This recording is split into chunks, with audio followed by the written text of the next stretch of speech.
The days before the Mirage's grand opening, the group works on a few of our last personal errands. Declan uses a bit of his time to identify the icy jar.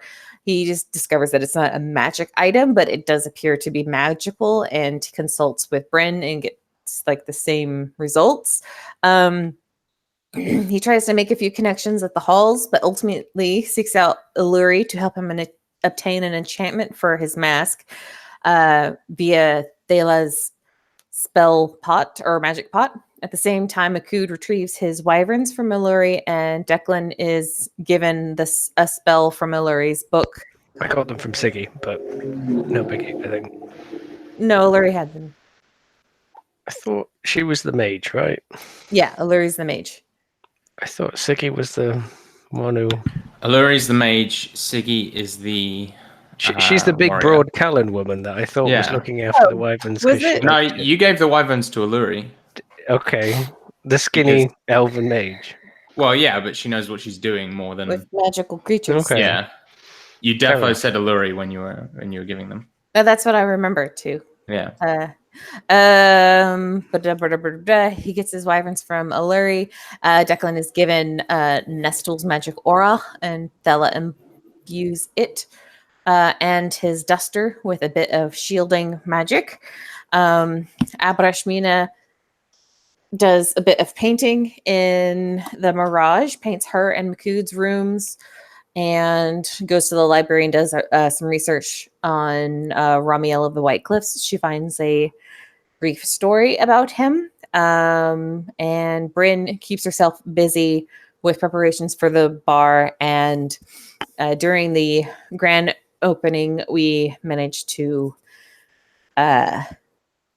we are very busy, very profitable, and we turn a fine profit with all of the mine, wine, and the fire and ice challenge.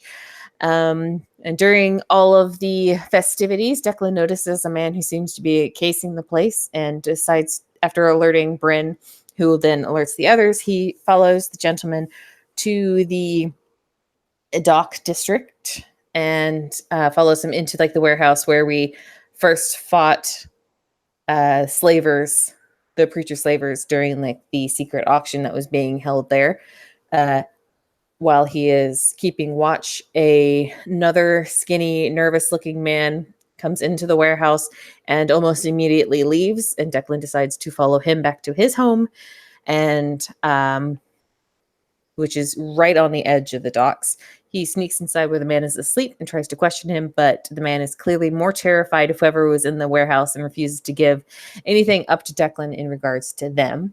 When Declan leaves, the man immediately rushes out of his home and heads back into the direction of the warehouse. So Declan takes the opportunity to toss the man's apartment, and discovering that he inadvertently stumbled upon the home of Kizma, the dock official that works for the preacher.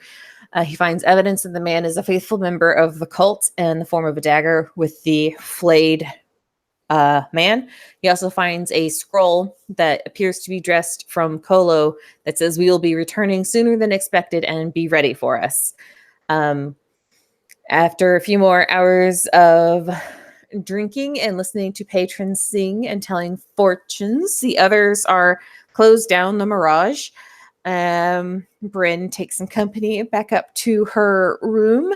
So when Declan returns in the wee hours in the morning, Abrashmina is the only one that he can speak to about what he discovered.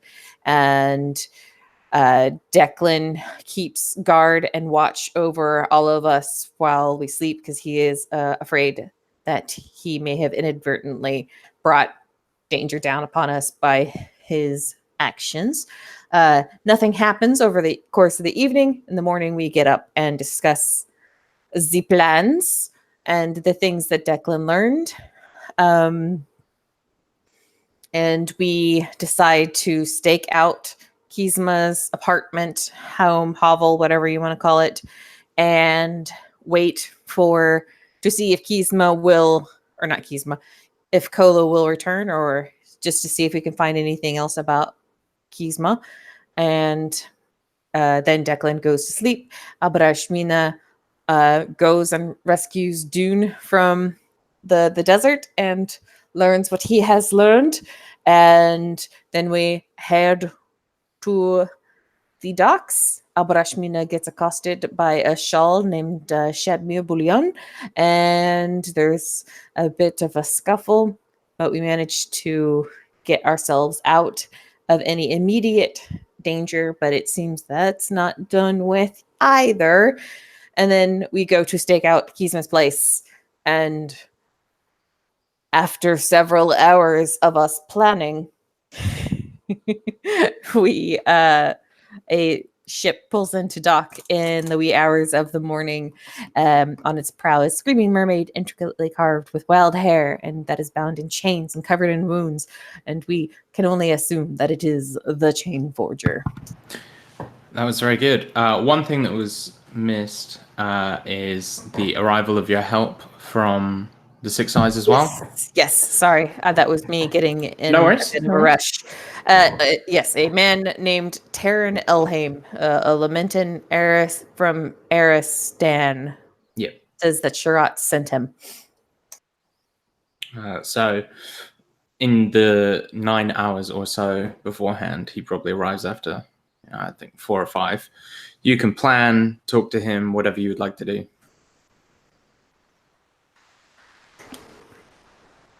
So he's a rogue, right? No.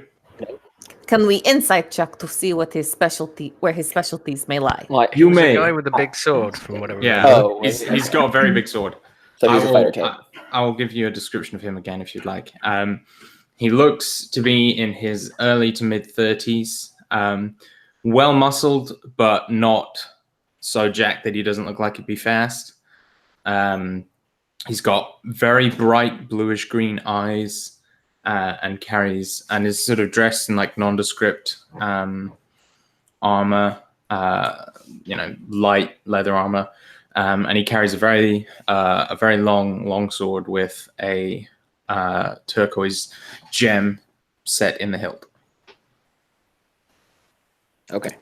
Insight check would be a 19. What are you trying to discern about him? What kind of fighter is he? So as you look at him, you get the impression. Or where his skills may lie? Pardon? Or where his skills may lie.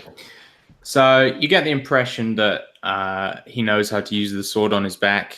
You also, from whichever discussions you have with him, get the impression that he maybe knows a little bit of magic too.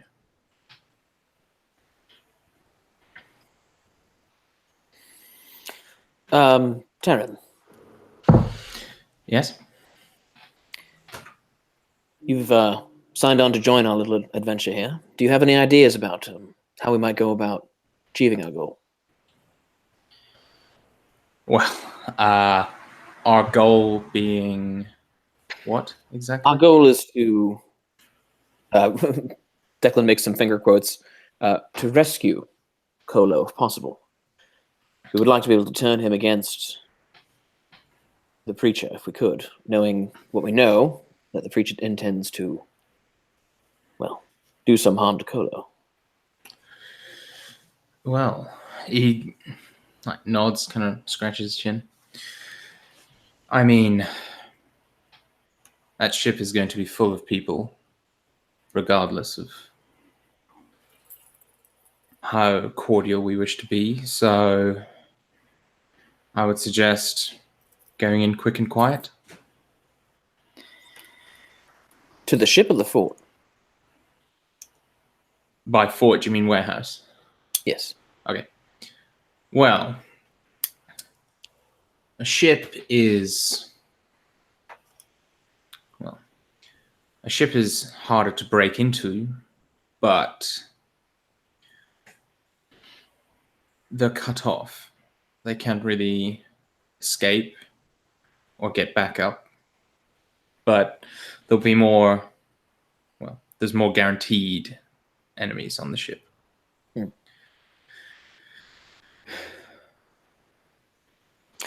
Well, My thought was to wait until Kolo has disappeared inside the warehouse. My instinct is that they will not likely execute him immediately, which would give us an opportunity to find and perhaps rescue him.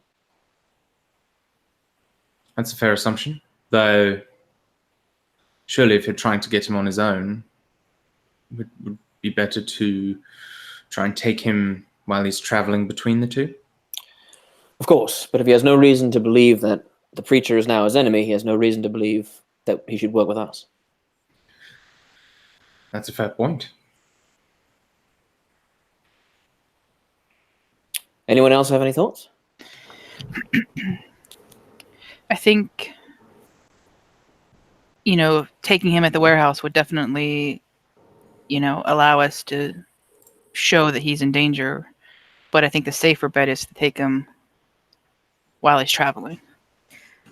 I suppose it depends on what our ultimate goal would be. Is our ultimate goal to have Kolo in our possession, or is our ultimate goal to have Kolo out of commission? Because if we want to make sure that he is in our possession, perhaps on the ship or on the way to the warehouse would be better.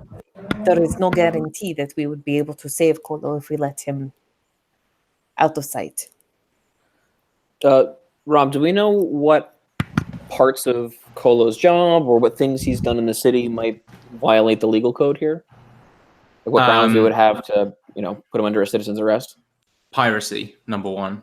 Piracy. He is an unapologetic pirate, attack merchant ships all the time. Like the slavery thing is his sort of job, but he's a Bit of loose pirate cannon. at all times. That's just who he is. So yeah, he's definitely attacked loads of merchants, sunk their ships, stole their goods. So Okay. So there's probably a bounty on him anyway. absolutely there is. Okay. Do we have any evidence? How did we learn that they were going to fuck him up? I forget. It was the trapper. Jura. Yeah. Okay. Jura said they were going to snap him. Right, and Jorah is currently in possession of the constable. We may be able to get Kizma to facilitate our claims. If it would involve capturing Kizma as well. We could, perhaps it is possible that the preacher's men have discussed the plans of trapping Kolo with Kizma. I mean, they would need to know when he was coming in. Exactly. Yeah. He But they might may- know. Yeah, Abrashmina nods in agreement. Sorry. But they may not have shared their exact plans with him. Perhaps, but perhaps it has been stressed. It did not seem that the fact that the preacher was unhappy with Kolo was secret. Perhaps only secret to Kolo. It did not. I would be wary of abducting Kizma in advance of Kolo's arrival, only because it might make our enemies aware of our involvement, if they're not already. But I do think it might be useful. Yes? A useful idea to have Kizma and Kolo? If we think we could control them both and still obtain our objectives, perhaps sort of a alpha goal and a beta goal. If possible, to capture them both, but if not, then our priority is Kolo. Are we sure that Kolo is unaware that the preacher is unhappy with him? I mean, he might suspect if he's. I mean, if he the preacher knew is known. he knew that he had to go back and get this shipment of little ones to appease the preacher. Thinking on it, that sounds like the actions of a man who knows he's in danger. It does. Abrashmina, I'm shocked to hear myself ask this, but do you think you could consult the Watcher for some insight? I could, yes. I would have to have a specific objective of ours in mind to get the clearest results. If it is... my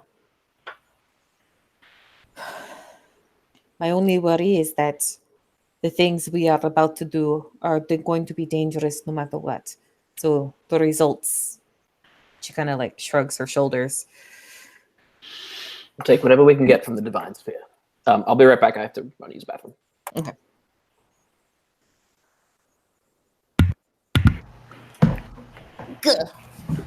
What Or you can just specifically? fucking fight him.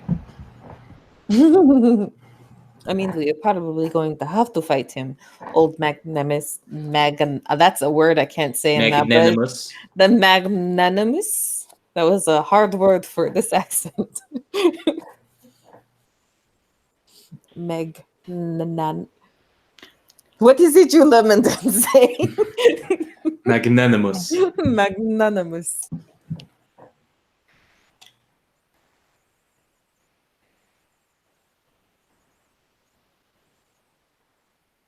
Abrashmina starts gathering up her tarot cards from like where Makud's been playing with Yeah. them with the beat.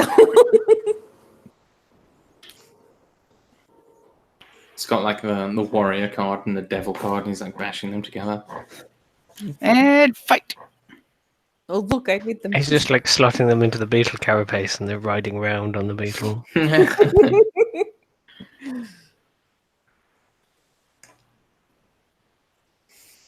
Uh, And Are you doing a reading? I was going to wait for Declan to. Okay. do we know like specifically what we're gonna ask? Exactly. I could ask because it is woe, wheel, or wheel and woe. Mhm. I have a feeling woe is going to be part of our cards no matter what this I evening. think that it would be to our advantage to find out whether or not we can convince him to see the truth of Reason? things. Yeah. I wouldn't say reason, the truth of things. Perhaps just to see if our idea of bringing Kolo to our side will bring us any wheel. Will do some good. I'm also concerned about the safety of the individuals on the. The slaves that are most undoubtedly there, yes. Perhaps we should have coordinated a rescue better. To be fair, we were not sure when things would be returning. We were intending just to watch Kisma. Did not know that this was going to be today.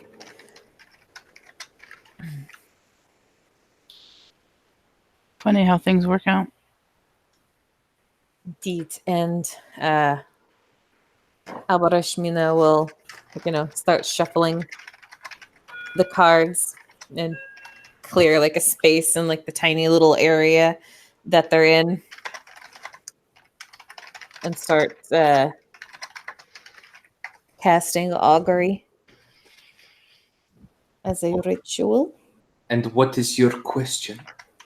Her question would be whether or not their plan to bring Kolo to their side will bring anything but woe.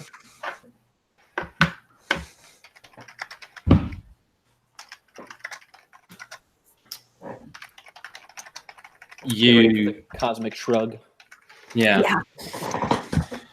That's a good question. You flip the card, and you see woe.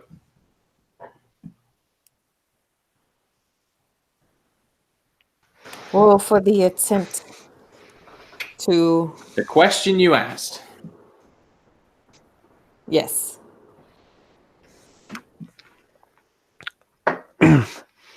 Is it too late to add to us to the end of that sentence?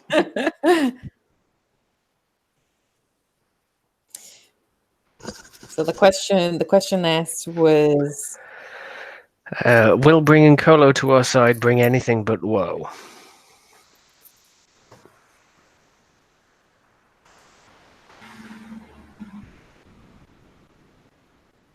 So we might get him to our side, but it might be for the worst. Or we might not get him to a side. Or it might be particularly dangerous and difficult to do it. Mm-hmm. Like, it could be read in a great many ways. Makut's very confident that he could physically place him by your side. But beyond that, I don't... If only it was so simple. It will. There will be a price to pay no matter what we try to do. I'm just concerned that the preacher holds an unnatural sway over his followers. That is what we are trying to break. If we focus on solely getting Kolo, we may lose some of the innocents that are on that ship. That is what I fear. That's true. We may not be able to do both. There may not be any innocents on that ship. Declan sort of is nodding in very serious agreement. When you put it that way, it clarifies the issue.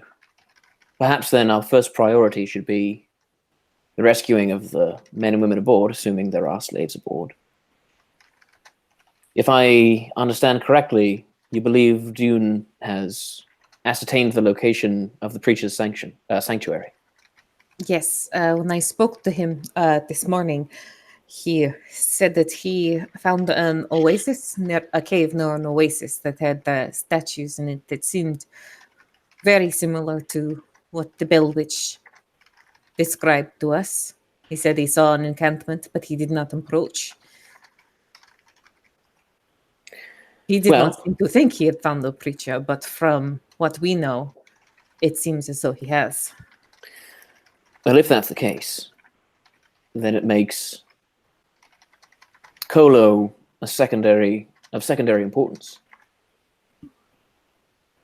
It was always our goal to remove the head of the snake. So perhaps our first priority should be the rescue of these slaves first. Then perhaps we'll have the opportunity to gather more intelligence, figure out what has been done with Kolo, if anything, and whether or not a rescue is warranted. We no longer need the apostles, it would seem, in order to locate the preacher.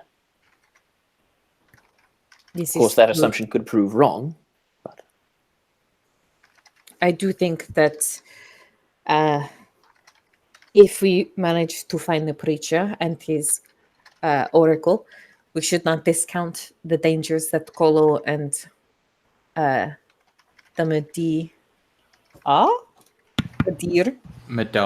Madar poses.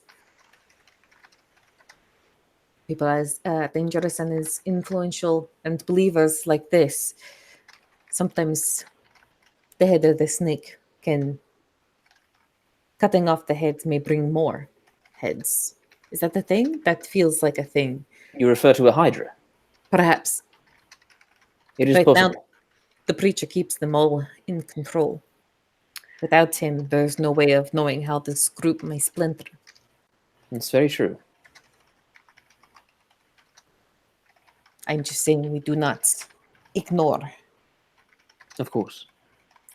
Well, if our intelligence is correct, this organization may take care of Kolo for us anyway.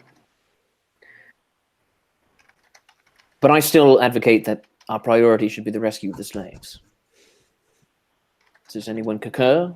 Dissent?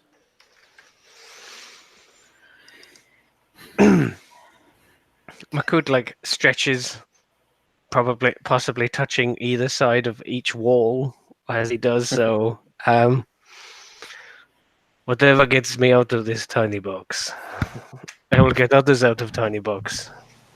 Your clarity of purpose is always reassuring. Taryn nods and just says, "That's why I'm here."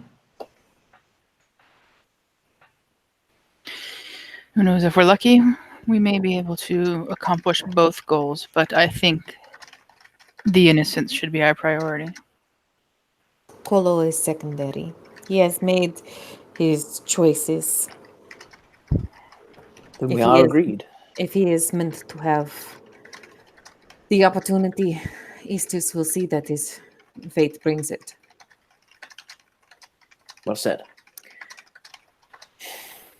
Well, then the question is how to rescue a boat full of slaves. Are we waiting for Kolo to get off first? Or are we taking him and the ship?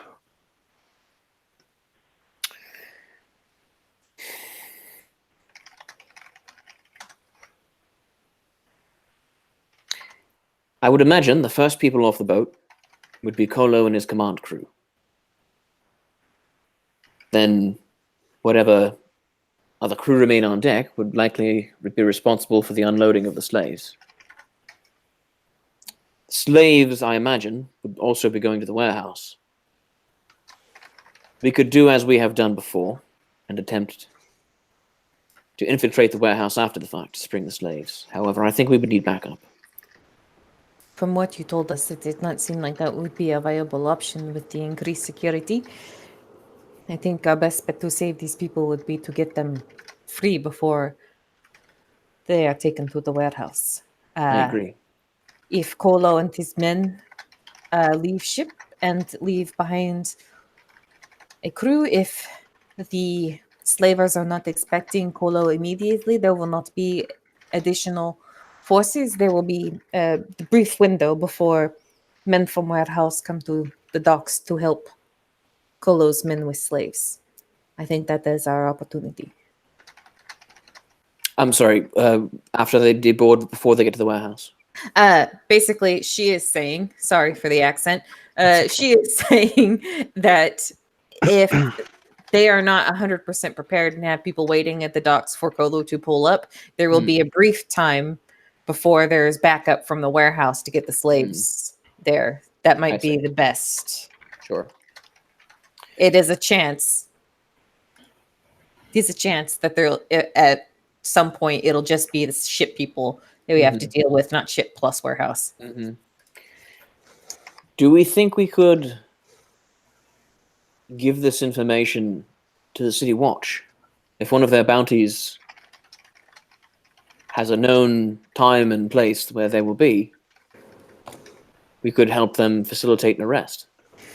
These? Well, if we had a known time and place, that might be a thing that we can do, but we are not entirely sure when Kolo will arrive. Because timey-wimey stuff, this conversation's already happened, but we don't know when Kolo's actually showing up yet. Well, but we know soon. But we are not sure tonight. You know sooner than expected. Yes. Right. But he's not expected for like 2 weeks, so it could be any time between now and 2 weeks. So, But we're not telling Makud. That Yeah, is a 2 wise hours, choice. Makud. 2 hours. This is the It's like longest 2 hours I have ever spent. It's like when you're like dealing with a kid in the car. It's like 5 more minutes because they have no concept of time. It's always 5 more minutes. it's 5 minutes will feel the same to them as 5 hours. So just go to sleep. If you take a nap, you will be there in no time. Even if we can't count on their support, I would like to get a message to the captain of the watch. Well, you don't. Well, you just broke up pretty hard there, Rob.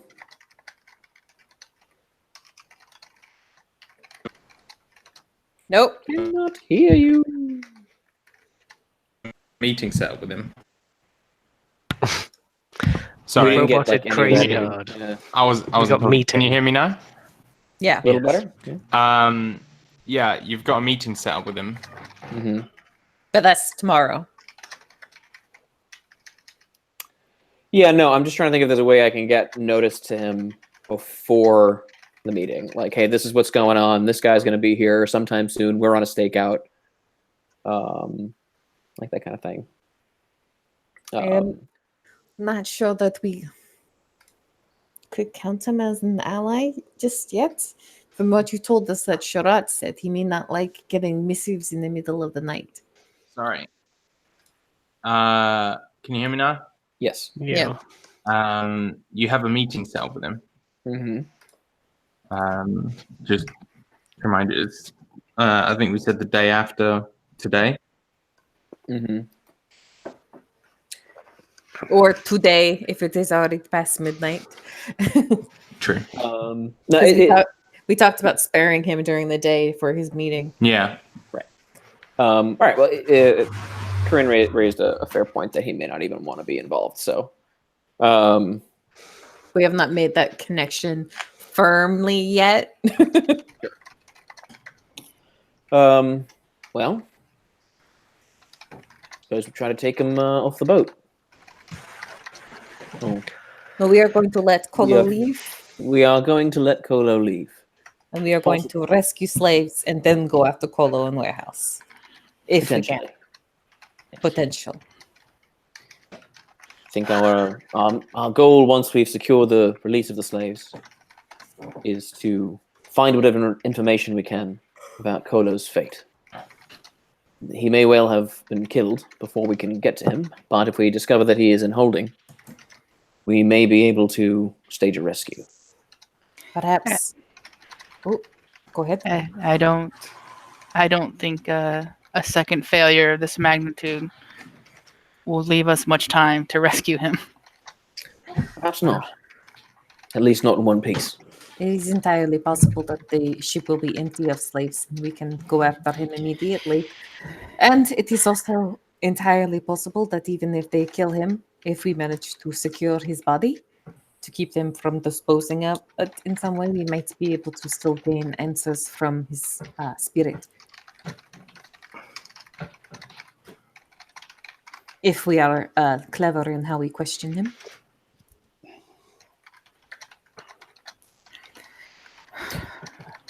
All right. How are we getting on the ship? Well, if we were all skilled in the art of stealth, I would say that we should simply sneak aboard. However, I don't believe that we could count on our burly friend Makud to make his way aboard unnoticed. I will just say that mechanically I do have a positive stealth modifier. It's just do you? not.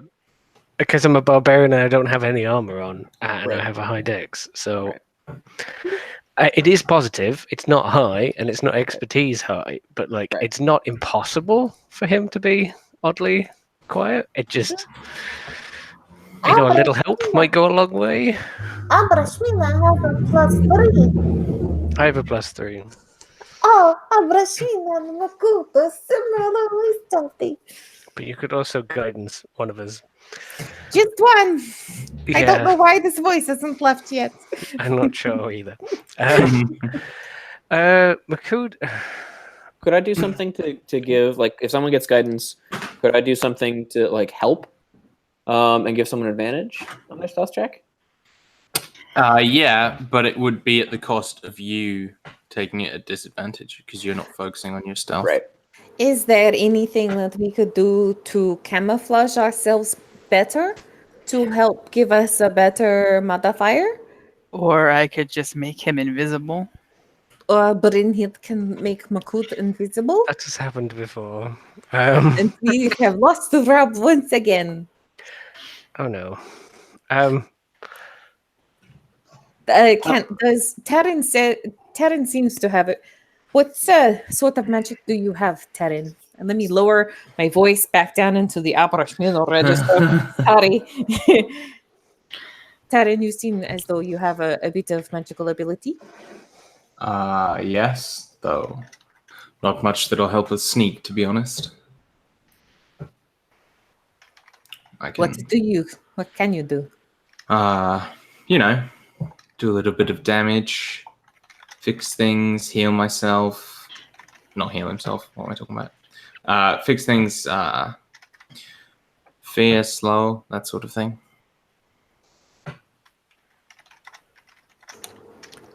So then you utilize illusions and enchantments.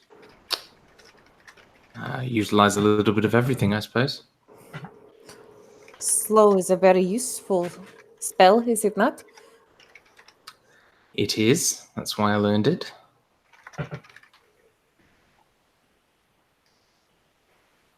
I can cast Bane on up to 3 people. Very impressive. That was more of an information for the group, not for my character.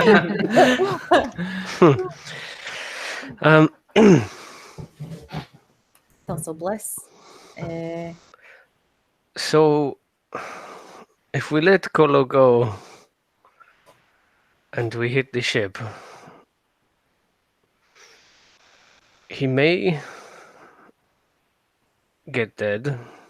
And he kind of like nods to Bryn. What if the preacher closes ranks? What if threatening him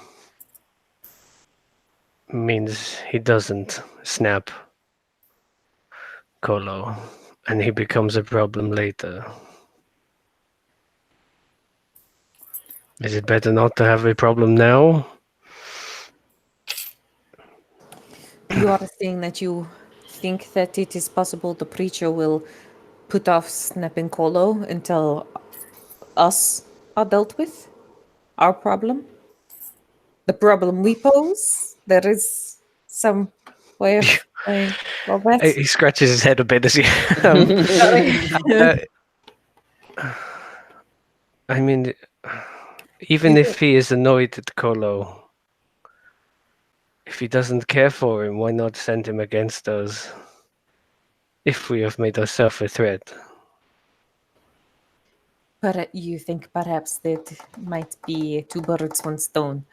If he might succeed against us and regain favor, and or he might die fighting us, but he might take some of us out. Makut nods. Though he wasn't thinking all the things that you were thinking. I was, but Makut wasn't. Makut mostly just thinks that we should That is very get clever, him now. Makut. That is very clever, Makut. I will say. If this were the kind of man who operates on reasonable principles, I would agree with you, Makud. However, I believe the ritual of punishment is important to these people.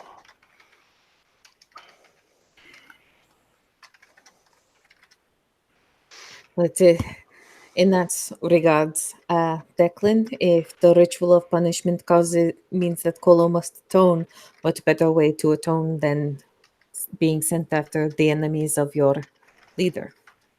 A lashing. Mm-hmm.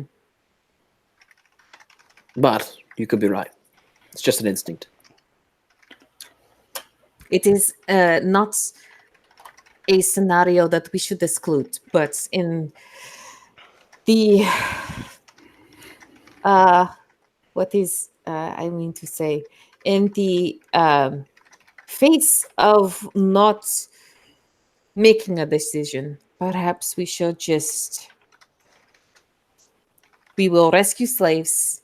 Kolo is secondary. We will worry about Kolo in the moment, and we just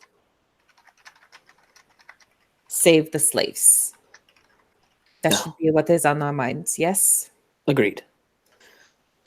The question still remains is how to get aboard the ship. We board the ship. I can fly, but I will be noticeable when I do. I shine a very bright light when I have my wings. But I could fly. We could sneak. Brain Hilt can make someone invisible. And by someone you mean Makood. Makood How could many- be invisible. How many people can you turn invisible, Bryn? 2. I would suggest Makud and Mina. Perhaps while you concentrate on their invisibility, Mina could support you in your covert endeavors with the guidance. That is, yes. Could do this. Brain makes us invisible. You two rely on your talents, as reliable as they may be. And we just sneak aboard and try to find slaves. if any, in this boat that may or may not show up. When this boat shows up. These are sailboats, right? Yes. Usually. Yeah. Slavers have to go to and from Ashar to Lament. There will be sails. Mhm. Does anyone know how to sail?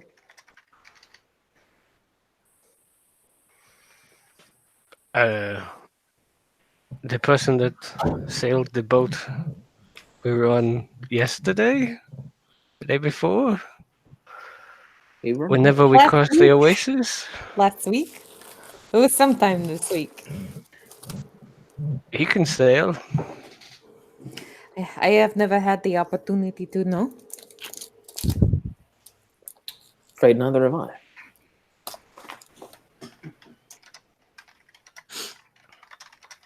Well, I suppose we could always try and persuade the helmsman to acquiesce to our demands. May I ask why you're wanting to know how to sail a boat? Well, it'd be easier to move all the slaves if we could just sail to another port.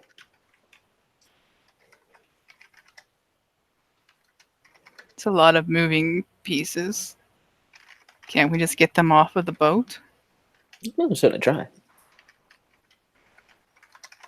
We may have no other choice, but if there was a way to circumvent a fight, take ourselves to a safer part of the city, just a thought. But no, I think our plan is more or less set.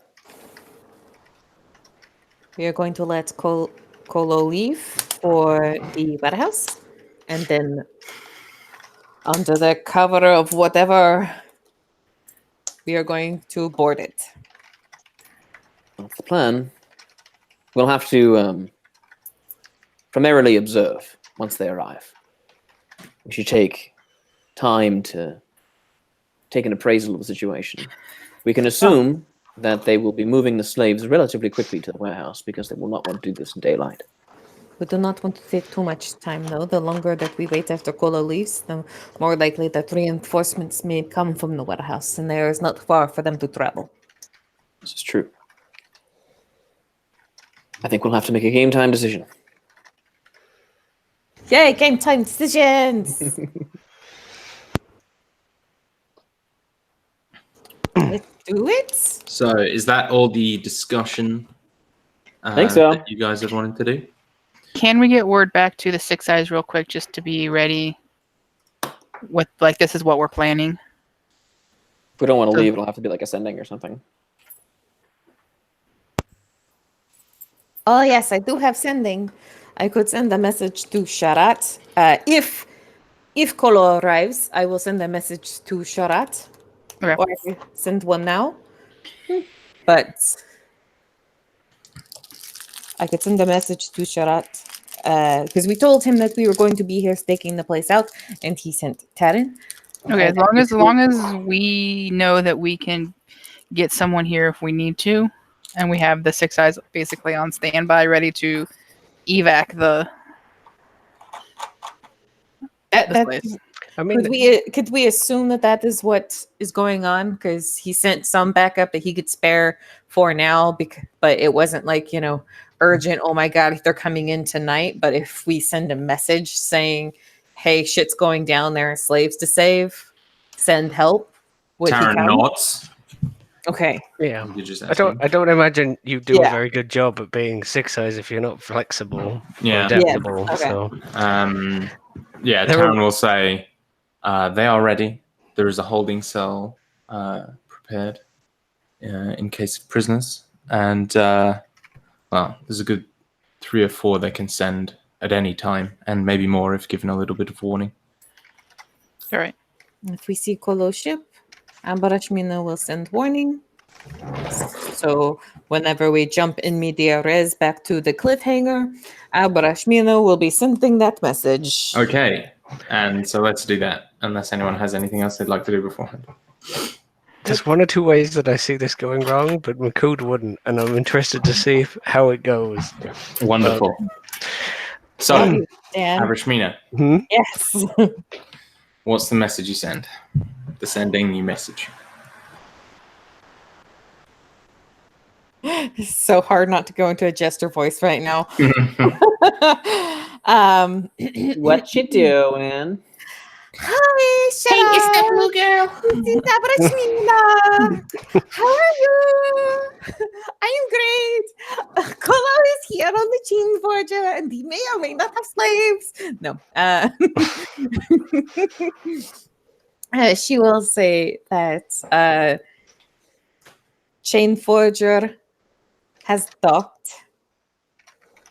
Kolo has returned. We are attempting to rescue slaves. If you can send help, please do so immediately. 21 words. Agreed. How you doing? Yeah, You enough can words. reply to this message.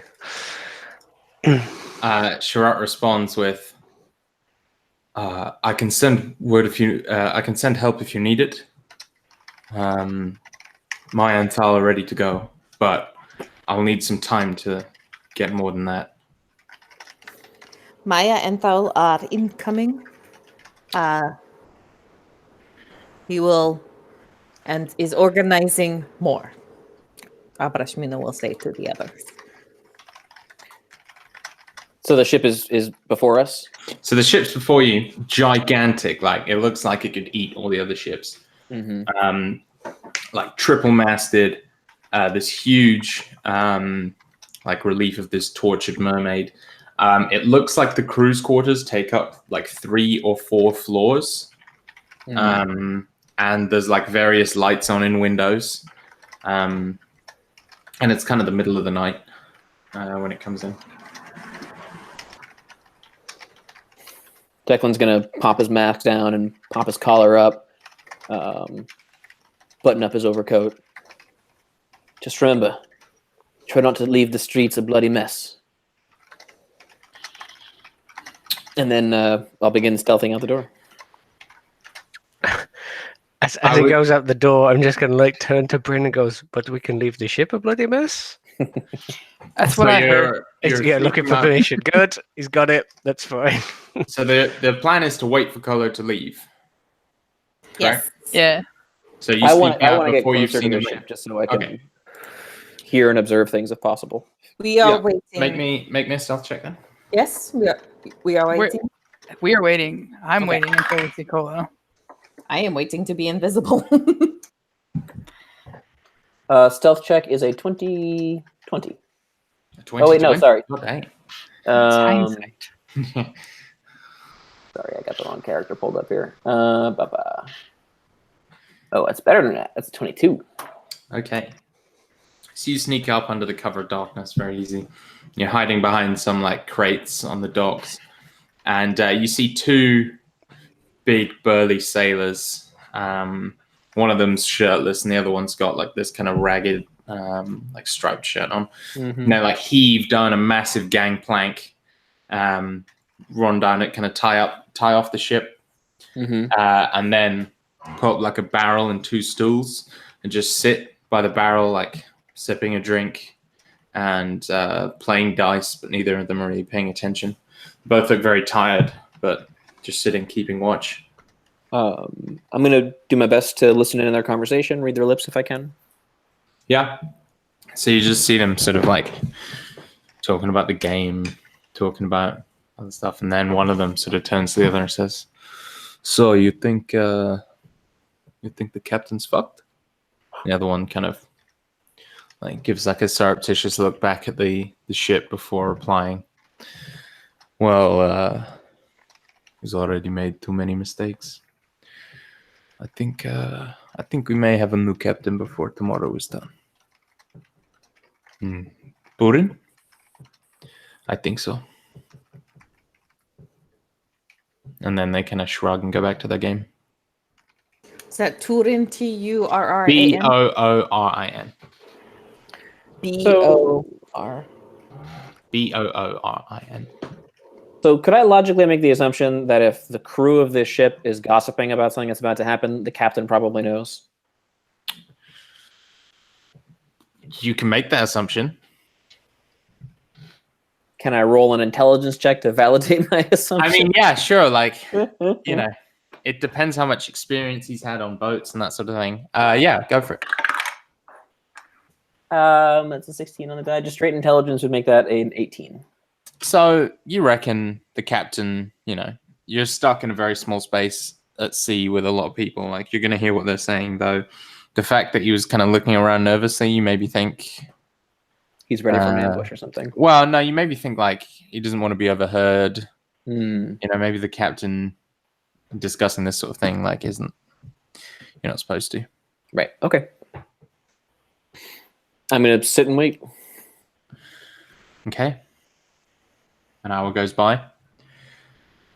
Another hour goes by, and then there's some movement on the ship. 2 more figures. This time a tall, kind of slender female and another burly guy come out and replace the other 2 guards. And they stay out there for 2 hours, and then they're replaced by another 2 guards. Did Colo leave? No. Nope. Sun begins to kiss the horizon. Sky's orange. Guards change again. Sun comes up full. It's probably about 6 a.m. Before the sun comes up, I'm going to try to get back to the area Sure. where everybody's hiding. Yeah. Make another stealth check. That's a 27. Yeah, no worries.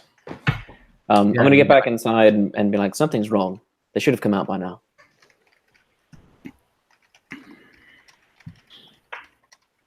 Perhaps our friend knows he's in danger. Does seem that way. Or perhaps there is some path between the ship and the warehouse that is not a path you walk. Well, either way, we can try to get on the ship now. Try to offer our friend some relief. Or continue with our original mission. Our friend? Colo? Colo. I mean, if he's holed up on his ship and terrified to come out, or perhaps he's planning his escape, what more than the miracle of the Watcher sent to rescue him? Did I hear anything else from the guards who were rotating in and out? Nothing specific. Like no more gossip or anything like that. Most of them kind of during the late shift, like sat in silence, like trying to keep their eyes open, like resting their heads on their hands. Like We haven't seen the dock keeper? Kiesma, no. No. No mention of slaves or cargo by the guards outside the ship? No. Can I just ask in general? I don't know if Makud will have seen, or if it is more like Mina have seen, or any of us, because Yeah. we're pretty sheltered. The whole sort of slavery is illegal, but owning slaves is fine. Does it occur to us that slaves have ever been processioned through the streets, Okay. such as to a slave market, That's or a is good it question. quite likely that they have gone another route? So, from your experience and you're sort of talking to people in the Vicar, maybe, you know, most slaves, they get here, they're like put into a cart that you can't see into or out of and driven to wherever they need to go, sort of thing. Like, they're never just walked out Sure. until they're owned, but they're never, you know, they're They're never visible until they're in No. place. but they So- are like taken usually almost always in carriages. Okay. But no one has come off. No, and So there's unless they no have point. a better version of a carriage or something, a better way of doing this without the city knowing. then no one has left the ship. Then no one has left the ship. I believe the time has come to before the sun is up in full. I think we should go aboard. Is our objective Colo or possible place? I think at this point our objective is information. Our expectations have already been thwarted. This is true. Lead the way, my stealthy friends. So you're trying to sneak on. We're gonna Pimp try. and I will invisible. Okay. So I'd just like to know, like, how, because there's only one way on and off the ship, and there's two guys sitting right next to it. So is your plan to go up there? Are you, like, going to try and go around or get a different way on? What's the plan? Declan has a path, and the way I'm envisioning it, basically, like, there's ropes and shit that hang off boats. Yeah, absolutely. So my plan is to just kind of, like, ninja run up to the edge of the dock and leap onto one of those ropes, climb up the side. Yeah? I do not see why we could not follow, even if we are invisible. Yeah, you can definitely, like, try, but there will be checks. It may not be the easiest climb because the ropes will be slippy and that kind of thing. It might be easier for the two of you to just walk up the gangplank. I mean, Makud is a big, huge minotaur that invisible just makes him invisible. It does not make him quiet. No, but he will have advantage on stealth checks, and he does have a +3. And either way, I'm either going to be running and leaping at some ropes on a ship, which is going to have an impact noise, and then climb, which you shouldn't have too much problem, or I'm going to walk up a creaky gangplank that is going to creak.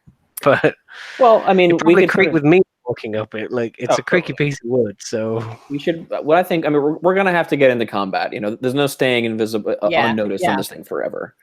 Sure. So if we just want to utilize the element of surprise, if Bryn and Declan and Taryn can get up to an ambush position, and then the two of you just walk up the gangplank invisibly, Makud gets a couple of advantage strikes off while still invisible against the guards. okay. So we're starting at the very first two people, and we're going to clear the ship from there. I guess. I don't know. No. If I they may not are even really necessarily need to be invisible if that's what we're doing.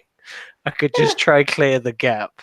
That is up to We can try to Makud. take them If you want me to be Makud. invisible, that would be great. Okay. But I also don't want to waste your spells, Bryn, if it's just me. If Makud is going to go and attack, like as soon as he goes, then Mina will say, you can save the spell slot for me. Just let him start this, and I will just go in behind him. Whenever the element of surprise is gone.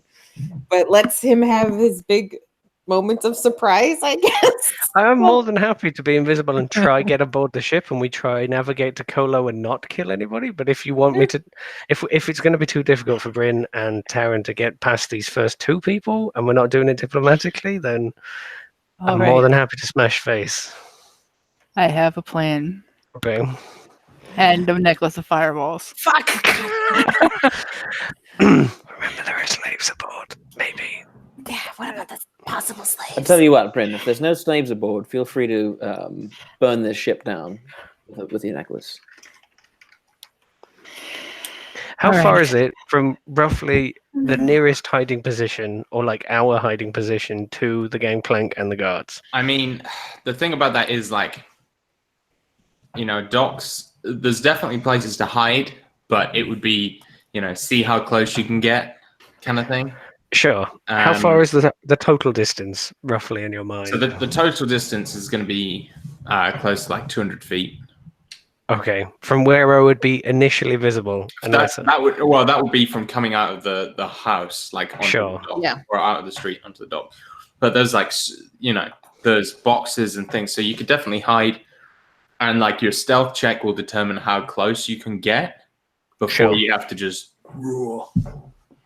Okay. And I would also say, like, we could like flying tackle those two off the back of the dock. I'd be really into it. Yep. God gave him horns for a reason. That's all I'm saying. So who am I invisible in?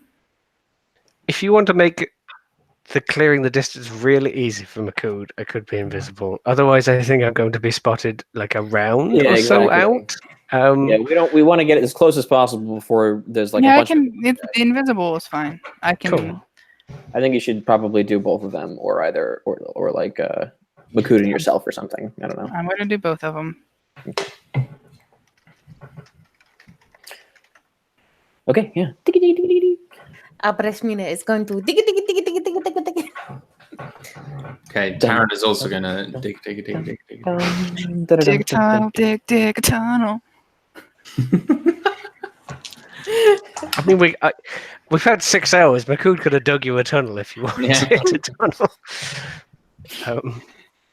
All right, give me those stealth checks, please. I should make one for Taryn. Also, Mina guiding shouldn't, one or our- t'other of us. If we've been here for like 6 hours, shouldn't Maya and Thal have come by now? Yes, They're on they their definitely route. should have. And They have not. So yeah, no, they have. They will show up just as you guys are leaving.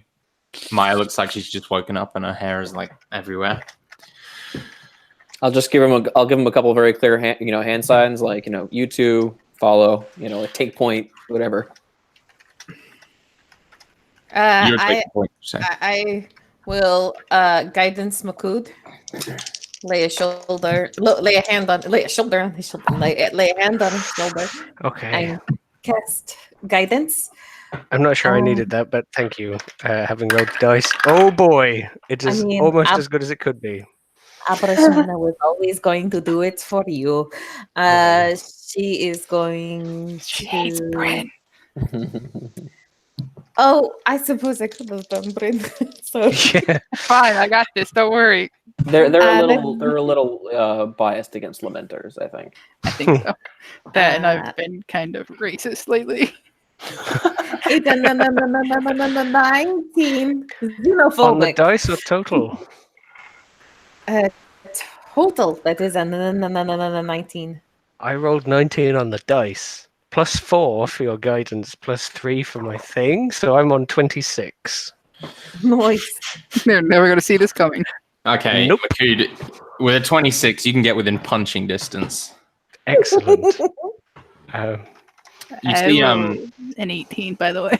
an 18. Okay, you cannot quite get within punching distance. So Damn you it. and Abrashmina can get to within 30 feet. Declan? Declan rolled a 27. Declan can be wherever he wants. Punching distance on a rope, in lament, Well, the first thing I'm doing is going to the dock and trying to get up to like the upper deck, where like the helm is, and just sort of like peer. Once I climb up there to like peer over the edge and see what's going on the top deck.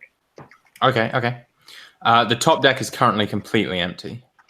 You can see there's like a door set beneath the ship's wheel, like is it the poop deck that's the one at the top?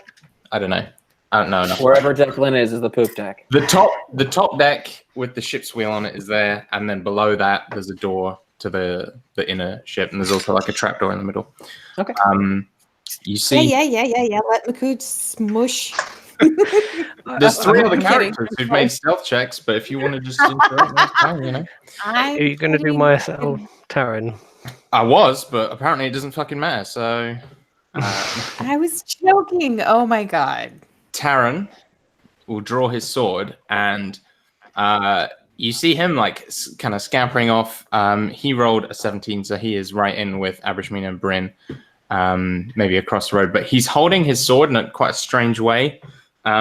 He's got it clutched under one arm, his left arm, and his right arm's on the hilt, so that it's pointing out behind him. Kind of anime-ish, I guess. But he's holding it in a non-standard way. Maya and Thal, they kind of run. Thal got a 25, Maya got a 22. So they are kind of up near Makud, but they are currently under the dock.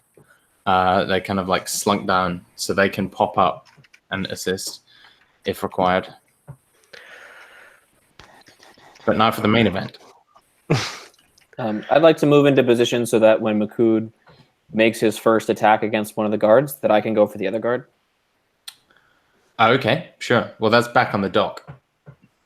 Oh, is that what's going? I thought they were up on the ship. They're No, on the no, dock. they're No, sitting yeah, on the yeah. dock at the bottom of the gangplank. Okay. If they're the only people there, I'll just move down the gangplank so I can get them from behind. Okay, Okay. Makood. What I'd really want to do, it's going to be the loudest thing ever, is knock them completely flying into the water, but that doesn't help anybody. I And would I think also he like would have that. been told. I wanted to put someone in We the did sink, not. but it may We not did be. not. The gods put the sea there for a reason, Makood. We had like 9 hours of Yeah. waiting. I presume someone told him, but Nope, we didn't. Tell you what. but also he would know. What I want to do, especially like he is gonna go all the way up, and I just want to. I have 2 attacks. I'm going to attempt to grapple both of them, one in each arm, and just hold them. Ideally with hand over mouth, but I don't know how we would. Let's see some grapple checks. So Then. he's gonna do the tackle, but like not into the water. Okay. So he's. Yeah, why not? He's gonna rage as he goes. So is he grappling them or is he attacking them? Like, is he trying to do damage or is he trying to grapple? It's 2 grapple checks. Okay. But raging helps me because They did not roll great. Okay.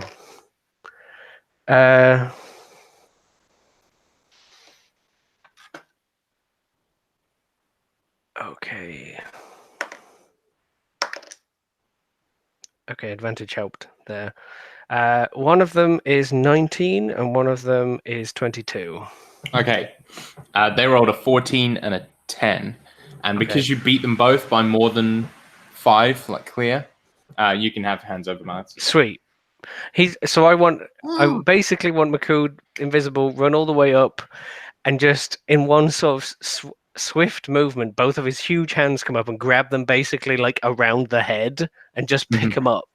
From their sitting position to, being several feet off the ground. Yeah, like legs kicking, struggling. Smash their heads together. And then Maku flashes into view. And Yeah. the rest of us Yes. who are 30 feet out just rush for the ship. And he's resisting making noise. There is probably some noise as he rages, but Yeah. Declan realizes that he's not needed there, so he'll stay at the top of the gangplank and sort of watch for anyone to come from below deck. He'll move to the door and ready to attack. Doesn't somebody have silence? Well, wait, no. they didn't cast it, so... It's not, Maya doesn't have silence? I think it was Bryn, wasn't it? Oh, that's right. It was Bryn. And she's concentrating on me being invisible, so never mind. so Maya and Thal like jump invisible. up. I imagine they eviscerate these fools. They jump up from like beneath the deck and like look. Actually, would I have got advantage anyway because I was attacking it invisibly? I didn't have to rage. So is it an attack when you do grappling? Yes, it takes up one of your attack actions, which is why I can do it twice. Right. If it's attacking classified as an attack, then you would have advantage.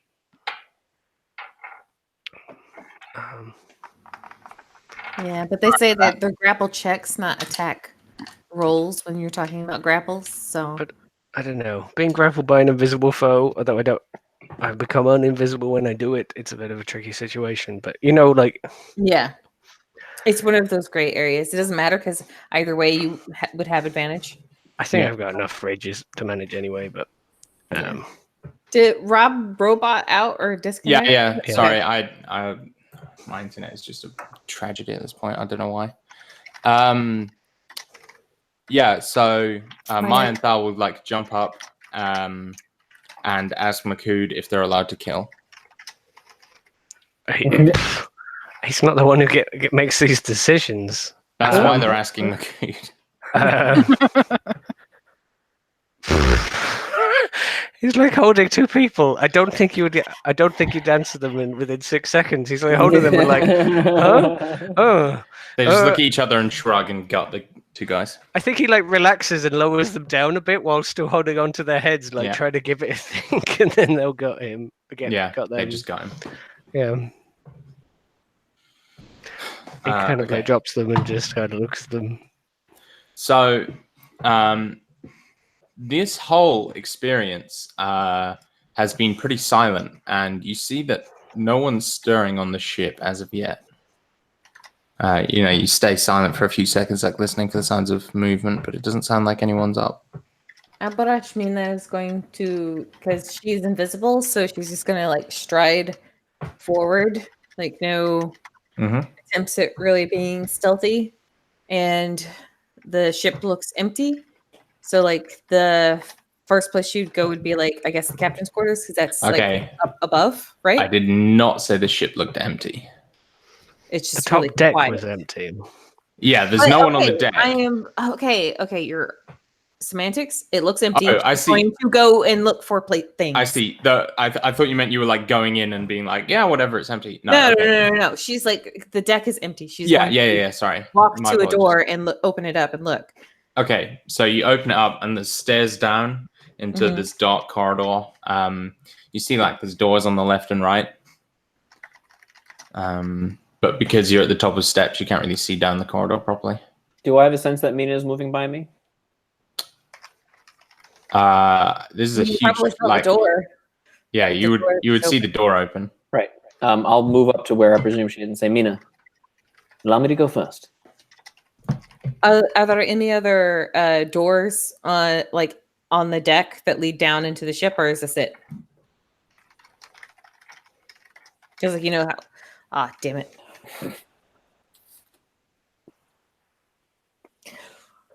Grr.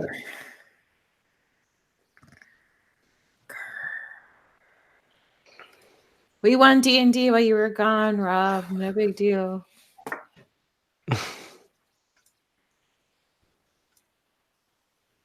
I just made him sad. Apparently.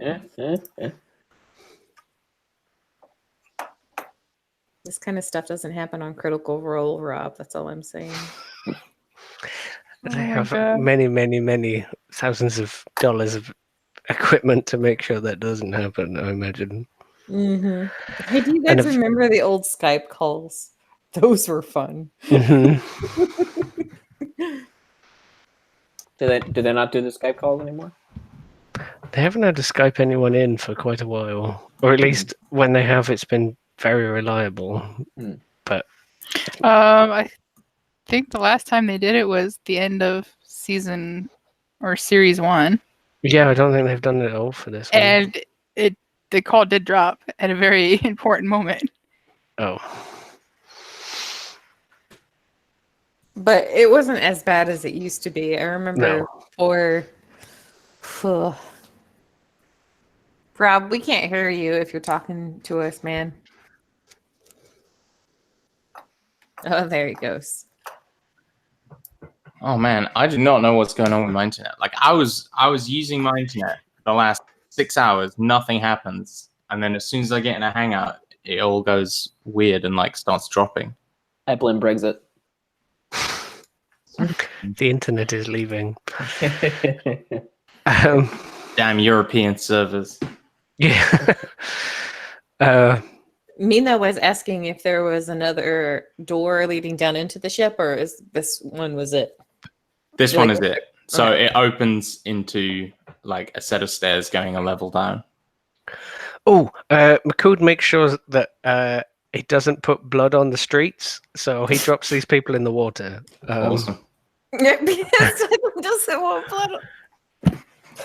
Very That's what he conscientious. realizes. you. That's what he remembers. Jesus. I love it. I mean, in a very, very like cynical, practical sense, that is actually helpful. Like the whole point is we don't want like to upset the people of the city by leaving a huge bloody mess, on the docks. That paints us poorly. So, yeah, like dropping bodies in the water is slightly better, but it misses the ethical issue. Sure. But Declan is going first. He is down the stairs with my invisible clerical backup. Okay. Yeah, Abrashmina is close behind. Yeah, so She's going to cast guidance on Declan for whatever. Like, if it takes more than a minute for us to If you cast a spell, you become not invisible. Oh, I will not. Thank you, Dan. Not a problem. Abrashmina is invisible and following Declan. I move down the stairs, my coat blowing in the breeze from the ship. Okay, I'm on a hotspot now, so it should be much better. We'll see. Okay. So before you in the corridor, you see there's loads of closed doors either side, 3 or 4, and then right ahead is another set of stairs leading down. There was no captain's cabin above deck? No. Just listening really intently to see if I can hear snoring, talking, shuffling. So the rooms either side, like these top level of rooms, you hear absolutely nothing. Not snoring, not like, small whimpers or moans, nothing. I'm going to very gingerly try one of the first doors on my left. Check it for traps, anything like that. Okay, make an investigation check. 18? Okay, yeah. You don't find any traps. You're confident it's not trapped. Okay. You open it and you find it's tool cupboard. There's like some carpentry tools, ropes, that sort of thing. Mm-hmm. Okay. I'm gonna move past the other doors and see if I can find like stairs down. It's a big ship. There's multiple decks, right? Yeah. So there's the stairs immediately in front of you. Okay. And you go down those and you basically enter like another really long corridor. This one you immediately hear snores. You hear the sounds of people asleep, maybe someone using a chamber pot. And you see like at the far end is another set of stairs going down again. And there's like another set of doors behind the stairs that is sort of would be at the prow of the ship. As I start hearing... Sorry, go ahead. I was going to say that would be where the captain's quarters usually would be, the very back. Yes? On big ships like this, it's usually the back, and there's like the little out piece that's kind of like windowed and stuff. But the prow is the front, right? Yeah, it's at the front. Sorry, never mind then. The captain's you're right. normally would be. They're usually at the back. Okay. Yeah, Never they're mind usually then. at the back. I would like to go back to the carpenter's closet where the tools are. And I would like to make my way to the captain's cabin if I can. Where? Well, we think it's... basically, I want to take some rope and some tools and things like that. What I want to try to do... So assuming it's the end one there. Yeah. Okay.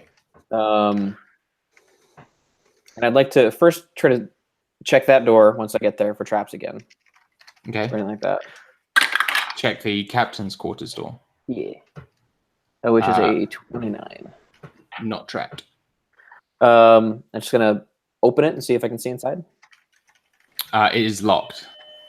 Okay, let's try to unlock it. Okay.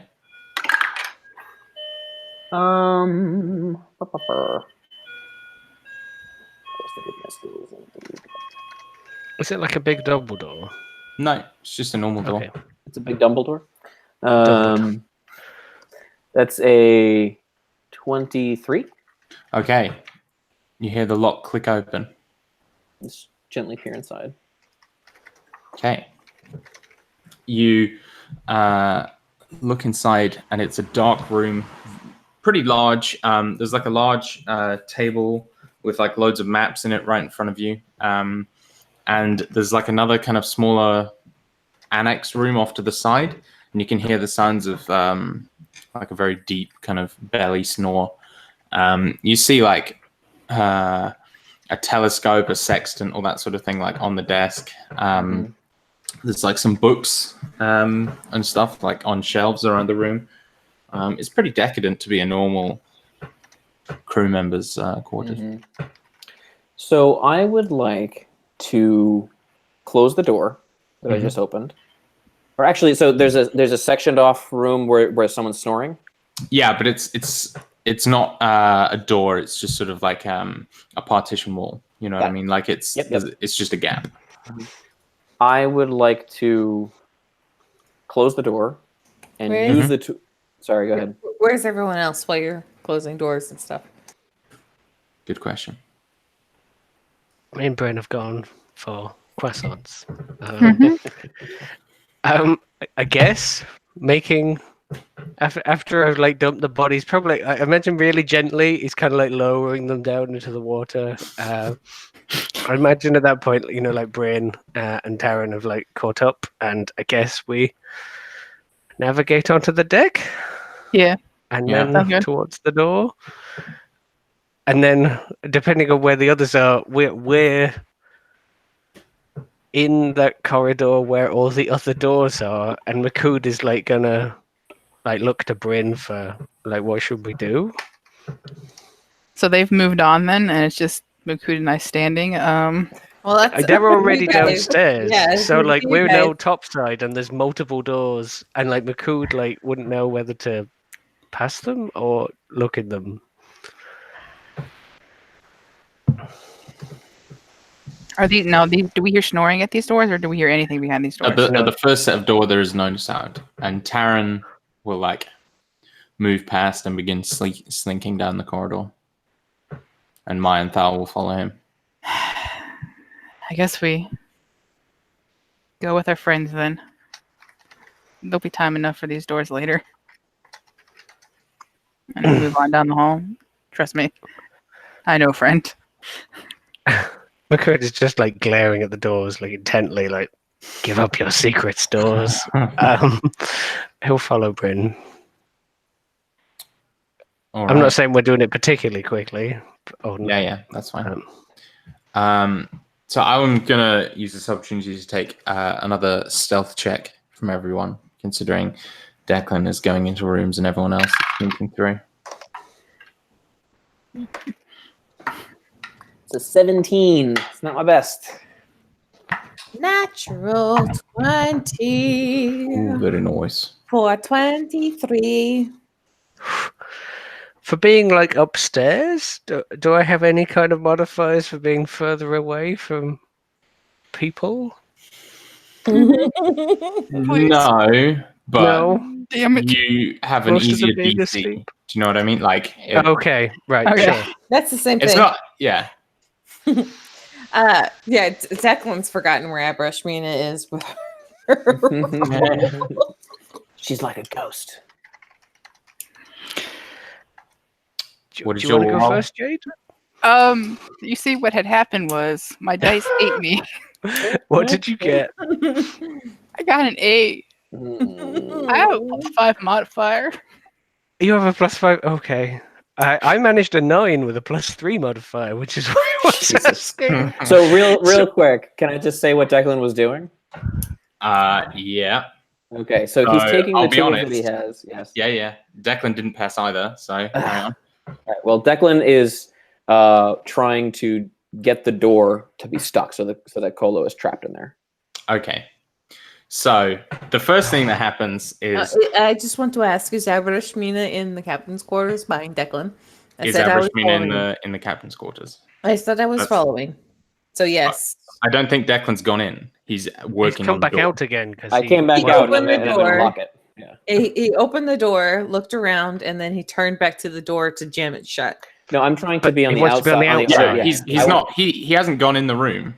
He's just Oh, he's tying just the like door poked his head shut. in and then is jamming the I'm door. trying to lock it from the outside. Yeah, But he did open the door, the Yes. door was opened. And Yeah, we closed it again. but he didn't go inside at all. No. Ever. No. Okay, so Abrashmina is in the hall behind Yes. Declan. Then, if he had gone in at any point, Abrashmina would have been inside. Okay. So the first thing that happens is you guys kind of steal across the room. They rolled an 18 on the dice for their collective perception check. And then like Makud, you go in and your horns just like scrape along the ceiling for a bit. And Bryn like puts her foot in a bucket. And Declan, like as you're jamming the door, there's just like a kind of like crunch as it moves over like a slightly uneven part of the wood floor, and you hear like a voice coming from the end. It's like, huh? And you hear like the sound of a woman like kind of being like pushed aside, and sort of like, what? Oh. And you hear someone getting up inside. And you hear a couple of other voices like behind in the corridor at the sound of Makud and Bryn coming in. Like a few people kind of moaning or asking questions or what it is. Can I make like a Thieves Tools check to see if I can just jigger this thing really tough? Sure. Ooh, natural 20. Okay, yeah. So you're able to like slam the door and like cinch it closed. Though it's not like the heaviest door, you know. It's just Yeah, I mean, they might interior. break it down, but this is just to buy a few minutes. Yeah. Okay. And you hear like the sound of like movement behind the door, and the sound of like someone grabbing something. And it sort of sounds like kind of fabric and like there's movement behind the door. Finally, one of the corridor doors open, and some like bleary-eyed sailor kind of like looks out. Abrashmina is going to step out of the way of any of the doors, kind of put herself into a corner so that if the captain manages to open his stuck door, or if any sailors come out of any of the other doors, she's not going to be in anyone's path. Okay. Yeah, so there's 5 doors on each side of the corridor here. And like the middle one on the left as you're looking forwards in the ship. Or if you're facing the front, opens. Are any of the Six Eyes agents there? Or who is the so closest? like Taran is just coming down the stairs as this guy pokes his head out and sees Declan. Have you found the slaves? What did you say, sorry? Have you found the slaves? They're coming in after you. Oh, okay, got it. Never mind. They've come down the same way you have. They haven't come as far. I say, find the We're slaves. at one end of the corridor, you was at the other. And this And guy's in the middle. You're at the Dude. stairs going down Yeah. Right. because you're at the front, so they'd have to go past you to find the slaves, if there are slaves. Damn it. So yeah, this guy looks out and says, "Find the what?" And he like steps out into the corridor and he like reaches in and grabs like a knife from a tiny desk in his room. He's, "Who are you?" And he like starts walking towards you. And then you just see like the point of a sword just erupt from his chest and then retract, and he just drops dead. And Taran's standing behind him, like looking around for more doors that might be opening. So which way was further down? Where you are. So you are by virtue of being by the door to the captain's quarters. Right. Gotcha. You are by the steps, and you hear like the sounds of the door being pulled, and like a voice behind it going, "What is this?" I'm going to begin to make my way down the stairs. Okay. So you carry on down the stairs, and you hear the sounds of doors opening above you, and you're in another pretty much identical corridor, except there's no door at the far end, just another set of stairs, and there's 5 more doors either side, and you hear like voices in those as well. Up above in the corridor above, you see basically 2 more doors open and 2 guys step out. Abrashmina, what would you like to do? In the hallway with me right now is Taran and Taran, Maya and Thala on the stairs. And there's I can 2 only sailors. assume that Abrashmina is going to wait by the door, by the captain's door. She's not going to do anything. Okay, she's not moving. Okay. Then we will roll initiative.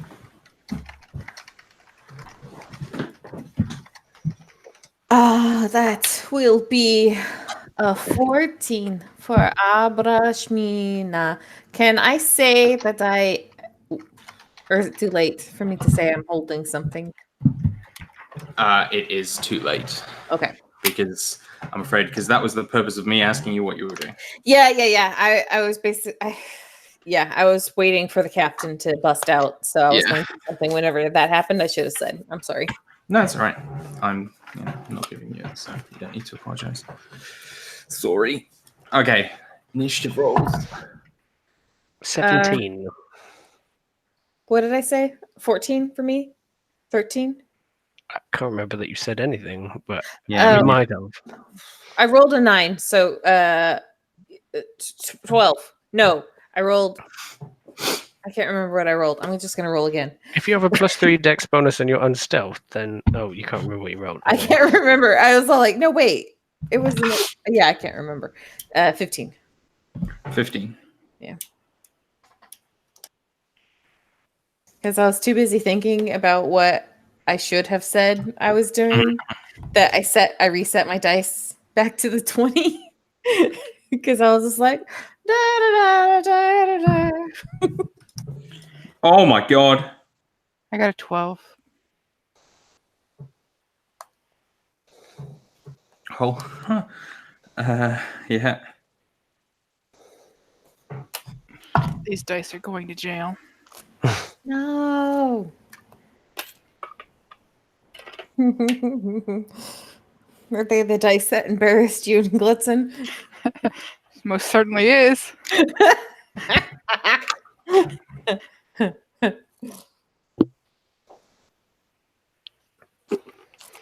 I think if you're going to shake up with another player, you should do it on stream where everyone can see your walk of shame. Well, That was Wow. not the plan. What was No, Declan's initiative? that was not what the original thing was. That's just what the end result ended up being. I got 17, Rob.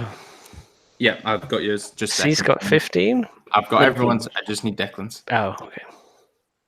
He said, I can't remember what he said though. Can you hear me? Yeah, what was Yes. your initiative? 19. 19. So Maya and Thal rolled back-to-back natural 20s for their initiative. Couple of murder bots. Yeah, goddamn. But because they are in a basically one-person corridor, there's not much they can do. So they're going to use their movement to come up behind Taran, and are going to hold actions until they can get their attack in. Declan, it is you. So with my how long is the corridor that I'm in? About 30 feet. About 30 feet long, and how many doors? 10. 10 doors, 5 on each side. Yeah. I'll just first door to my left. I'd like to try to be stealthy.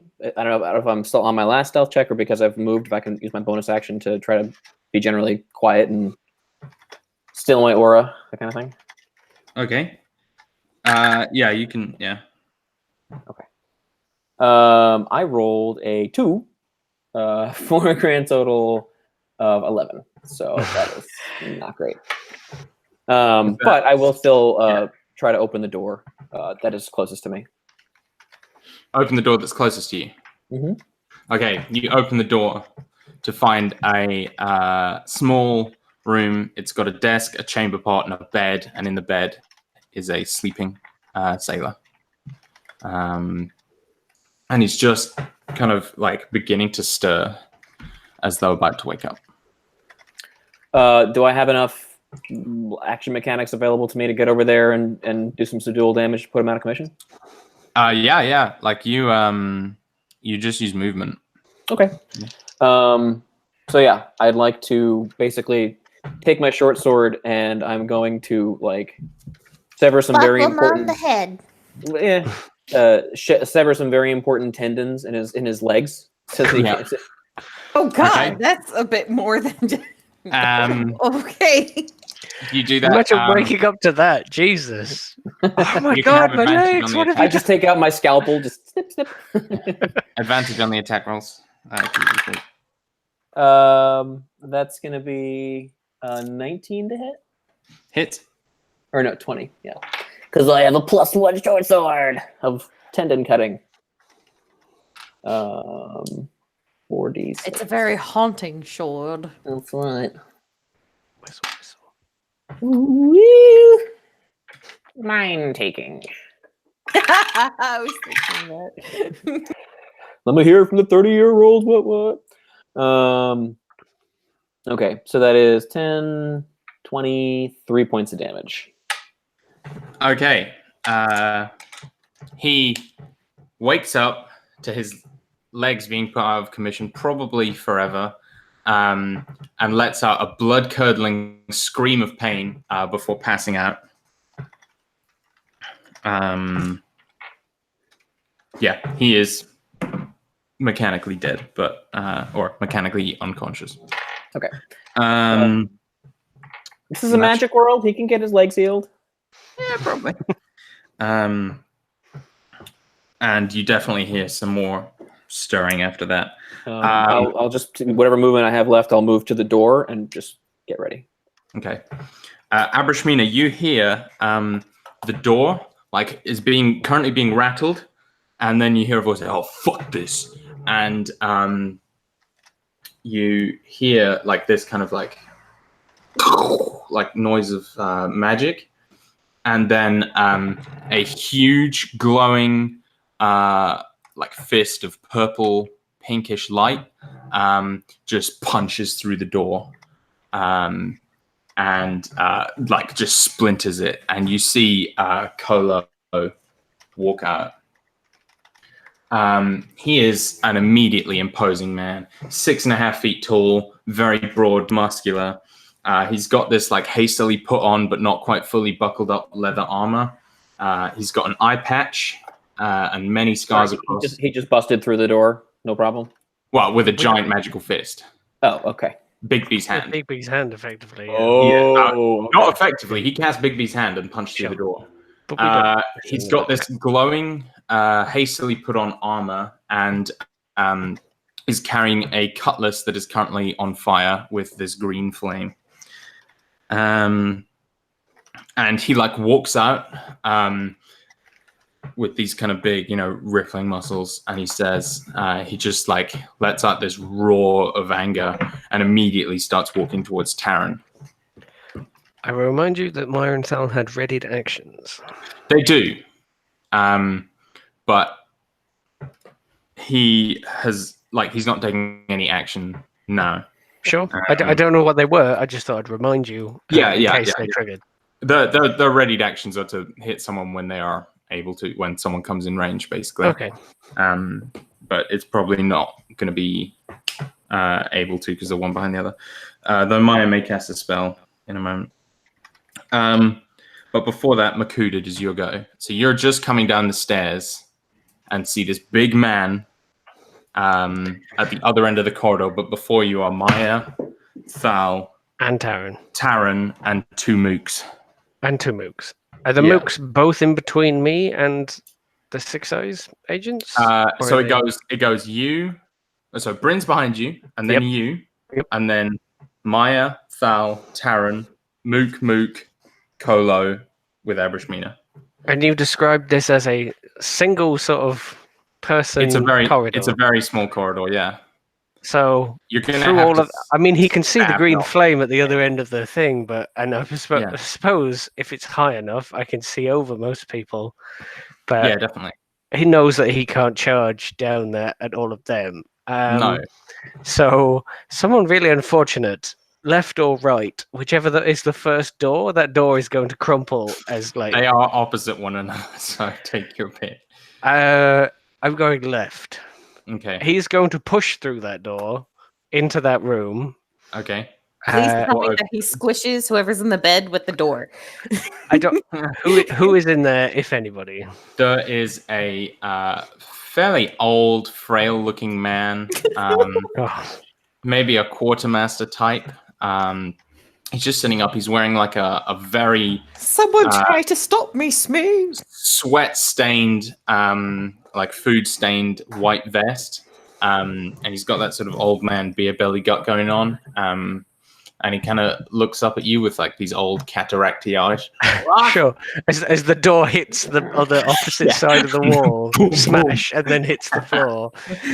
Makud, like, axe is already kind of being unslung, and he goes, "Do you have a family?" What? is the only response you get. Within that 6 seconds. Yeah. I guess he hasn't qualified yet. So can I use my action to carve/athletically push my way into the next room? And I'm going to go and make my own path Through the wall. through the walls of this ship. Make me an athletics check. Absolutely. 18. 18. You put a Makud-sized hole in the wall, and you come into the next room, which is almost identical, except the door is open, and there is one of the sailors is like standing kind of in the doorway, looking out. He's one of the two mooks, and he like turns around to stare at you, eyes wide. Maya is going to follow in after you, and oh damn, she is going to butcher that poor man who may or may not have a family. Okay, so she was like right near this end of the corridor. She wasn't like halfway down. Okay. No, she was pretty near. Not like right there, but Sure. enough to be with the movement. Yeah. Okay. And yeah, that man is no longer alive. Not the old dude. She follows through and gets the mook who was aggressive. No, the old dude. Oh, she kills the old dude. Yeah. Okay. The mook's not aggressive. He's staring at you with fear in his eyes. Neither was the old man in his bed, but it didn't stop Maya. No. These are slavers. She's got a thing about slavers, man. Big time. Sure. Yeah. He didn't qualify, I'm afraid. He didn't answer the question quick enough. I don't know. I've pushed through 2 walls. Is that my that's, 2 that's pretty attack much it. actions? Okay. That's pretty much the end of your turn. It's more that I let you go through the first door for free because I let Declan go through a door for free. Sure. But smashing through that wall is going to be your action, I think. Okay, cool. Because it's more than just an attack, you know what I mean? Yeah. That's dope, though. That's dope. Okay, Taran is up. He is going to rush forward and attack the mook that is currently staring at you, Makud. Only a 9 on the die. Though he has a lot. Yeah, okay, he still hits. D10. Okay. Oh, damn. He deals 15 damage. The man is still alive, but has like a gaping wound in his chest and is like gargling and crying out. Abrishmina. The Colo is in front of me, has not noticed me yet. No, he has not.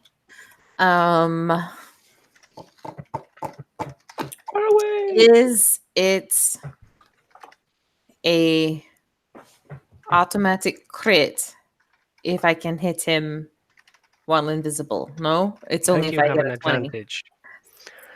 It's not. You have advantage because you're invisible. But, Yeah, you don't get if he's paralyzed, it's auto crit. Oh, Yeah. okay. I did not bring that spell anyway, so never mind. I am going to cast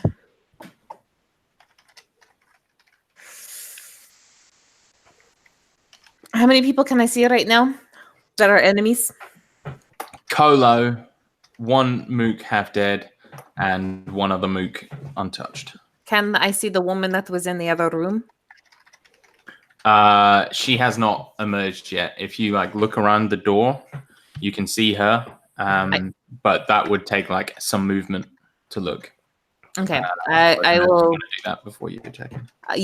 yes, I'm going to move and look, see the woman, Colo, and Okay. the mook that is still alive, and I'm going to cast Bane on all 3 of them. So yeah, you see the woman. She's got like a cutlass, and she's like trying to pull on some of her own leather armor. She's a Shari, and she's got like really frizzy hair that is kind of tied back at the moment. And she's like about to come out after you. And yeah. Well, I'm invisible, so like No, she doesn't I mean, see me. Not anymore when you after- cast your Yeah, spell. I know. After Colo. I know. I meant after Colo, not after you. Yeah. Abrashmina like takes out her symbol like invisibly, and she is going to pray and say, "I am witnessing the fall." And she points at the woman, Kolo, and the other mook as she casts Bane. That is 3 charisma saving throws. Okay, the mook. Oh, that was almost an extra 20. DC 16. Okay, the mook rolls a 12. The woman rolls a 21. Kolo rolls a 9. Yay! So is So- it Kolo the only one who failed, or Kolo and the mook. Kolo Okay. and the mook failed. And you see Kolo, like, as the energy kind of coalesces around him, he slowly turns to stare at you as you come into view. Yeah, and then Abrashmina is going to step back so that she is she's going to step back again so that she's not quite. Yeah, there The is best very position. limited space in the end of this corridor. I am going to stand in the stairway. Yeah, you could go for the stairs. Yeah, I'm not going to go down, but I'm standing in the stairway so I can Okay. see everything that's going on. Yeah. Brynhild. I can't get through to the mook, can I? Can I move past the people? You could go through the Makood Highway and get to him. And get to a mook? because Taryn is in the corridor? Yeah, you could go Let's, through the door that I let's opened and round through the hole. Let's take the alternative route and Sorry. Could I ask one more question real quick? I'm sorry, Of Jade. course. Can I see any of the people that got attacked? Can I see the old man? No, No, he's From in where his I'm at? room. he's in his Oh, room. Down the Yeah, other I was- side of the corridor. Yeah, but Makood opened up a doorway, and that door is open. So I just wanted to know if at any point I could see him bleeding out in his So bed. imagine, to help illustrate, like imagine this corridor is kind of the shape of a dumbbell, right? Yeah. So there's stairs at both ends going up and down. Sure.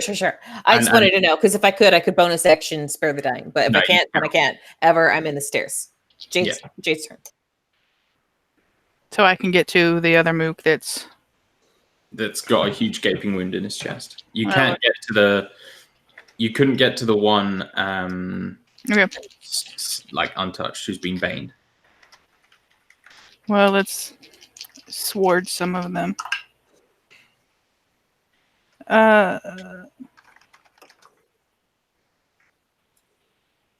A 25, 14, and a 19. 25 and the 19 hit. Okay.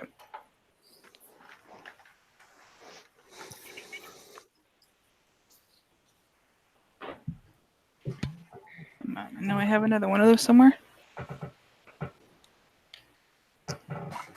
You're attacking the mook? Yeah. The injured one in the corridor The on injured our one? side. Yeah. You're One kind of down the Taryn. other end with a mook and Kolo and that woman. That is 10 points of damage with 3 points of poison He for the did. first one. And then 9 points of damage for the second attack. The first one's enough to kill him. Can that attack go for someone else then? The other guy isn't close enough because he's like at the other end of the corridor. Oh, I thought the two doors that open. I thought it was like mook on opposite doors. No, it's Okay. it's this mook is in the second door on the left, and the other mook is in the last door on the right. Okay. Okay, with that, it's the turn of the mooks. So this one dies. The other one is going to try and charge Taryn. And roll The -4. D4. with Yes. minus the D4, which is 2. That's not a bad roll. He still hits. Damn. Actually, shit, does he hit? He does hit. And he deals 7 points of damage to Taryn. Okay, let's see. Okay, on the top level, 2 more doors open, and mooks jump out, knives bristling. The first door that opens is the one beside Thal, and so Thal is getting attacked. Natural 18, which is enough to hit. 3 damage to Thal, or sorry, 7 damage to Thal. And the other door that opens is one about halfway down the corridor on the right. So the third door on the right. And that one can't charge for Taran, but is almost opposite Bryn and Makood. So he's going to take an attack at Bryn. Does a 20 total hit you? Just barely, but yes. Okay. Well, not 20 total, and 18 total. My bad. Does an 18 hit still? Yeah. Okay. Then you take 10 points of slashing damage. Ow. That was a good roll. Now, downstairs, Declan, you hear 2 doors down the corridor from you open, and guys come up, and they are going to just start running towards the stairs. So whether they see you, one actually crit, and the other one rolled a 14. Attacking me, or No, No, to like spot you in the room because they're rushing past. okay? Though one of them spots you and like stops Mhm. and advances into the room and is going to attack you. Okay, 14 to hit though. miss. Okay, the other one is going to attack Abrishmina on the stairs, but that's an 11 to hit. That misses. Okay, and that takes us back to the top of the round. So Thal is going to attack the guy who attacked him. So that's going to be a 23 to hit, 21 to hit. And that's going to be 8, so 15. And then that's missed. Okay, so he like slices into that guy, but the guy remains standing. Maya is going to come up behind Makood, but with Bryn and Makood in that room, she can't get through, so she is going to hold her Can action. she see Colo? No. She's in a room. We're in the side rooms at the Yeah, minute. they're in side rooms. Colo's in the corridor, like at the end, so there's no way she'd be able to see him. And then Declan, it is your go. Insightful fighting against the guy who's in the room with me. Sure. So it's versus his deception. That is a 15. 15 hits. So he needs to roll deception. Oh, my bad. That's okay. Okay, that's going to be a 5. Okay. So I will be able to use my sneak attack. And then 15 to hit. You said that. You said 15 hits, right? Yeah. Okay. Well, that's good. Let's see. 13. 17 points of damage. Okay, he is still alive. Okay. Doing subdual damage, as always. Yeah.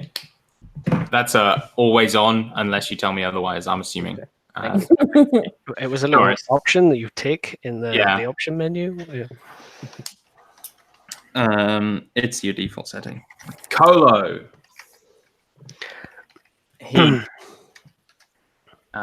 feeling in a bad mood because he's just been woken up, is gonna attack Mina in the stairs. So he's gonna come partway down the stairs and make some cutlass attacks. So average Mina does a 19 hit. That hits. And what about a 27? Well, if a 19 hits, then the 27 will hit. Just want to make sure, you know. Yeah. Oh wait, -4 on minus D4. minus the D4. D4. Okay, what did I say first? 19? Mm-hmm. Okay, that is now a 16. Misses. And it was a 24 is the other one. That one was it. But I got one of them done. I got one You of them did. done. You take 7 slashing damage. Okay. And he says, "Who the fuck are you?" As he's doing it. I am the Jewel of the Watcher. Uh, That is a 17 on my concentration check. He is still baned. Okay. You have disadvantage against the next saving throw you make against a spell. Which is evened out by my shield of spell resist spell shield thing. So It'll just be a straight roll. Straight roll the next time. Cool. That's from his sword. There's a save that just happens. Yeah. When Kola hits a creature with a weapon attack, that creature has disadvantage on the next saving throw it makes against the spell. Cool. I don't like him. I don't really care. Makood. Can I just point out, one, Bigby's hand is a bonus action to use. We could do that on top. And you haven't mentioned where the hastily dressing woman is coming into the combat. I did not roll initiative for that. Thank you for those 2 wonderful pieces of information. No The problem. Bigby's hand. Is it a hook? Because he's a pirate. It is now, yeah. Stop helping. God damn it, Wendy. Bigby's hand, he is pretty focused on old Abrishmina there. Bear in mind, it has to occupy a space, and it's pretty tight in here. So That's true. Though I would say the stairs are basically set into the floor. So it's not like a big staircase or anything. It's just steps down, sure. like flush with the floor. So he is on the stairs, so it could come from above. But I will say, because you helped, you can also help the other way. So it is going to go for Bryn instead. Thank you. Sorry, Bryn. Oh, Does that have a close to being a D4? natural one. Pardon? Does that have a D4? I don't. You cast a spell. I'm casting it on the creature.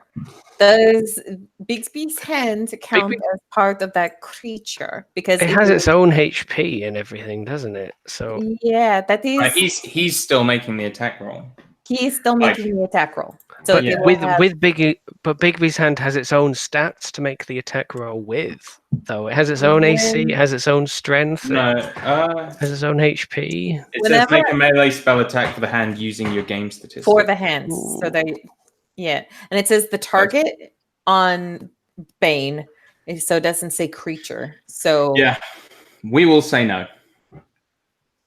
Say no. It what? No, it doesn't get a D4. It doesn't get a D4. No.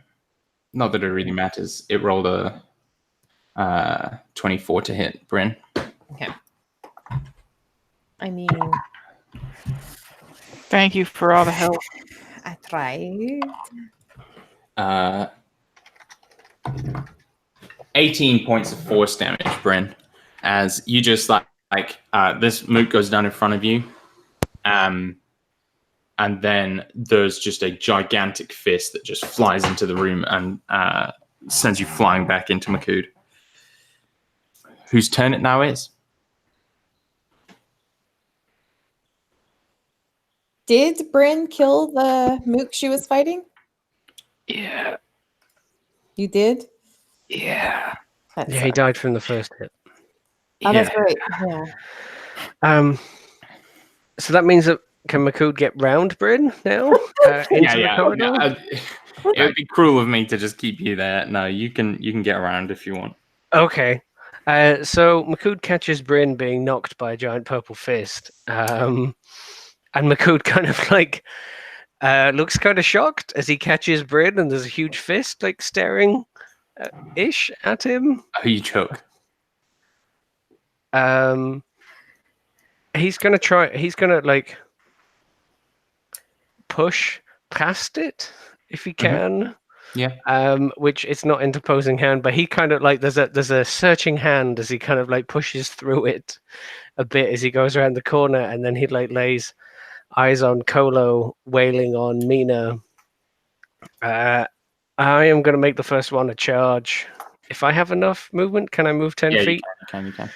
Cool. So I'll make the first one the whole hammering horns type thing. You're about 20 feet away from him at this point. Cool. I charge down the corridor and horns plus 8, 19. A 19 hits. 19 hits. Excellent. So doing... Where's that dice gone?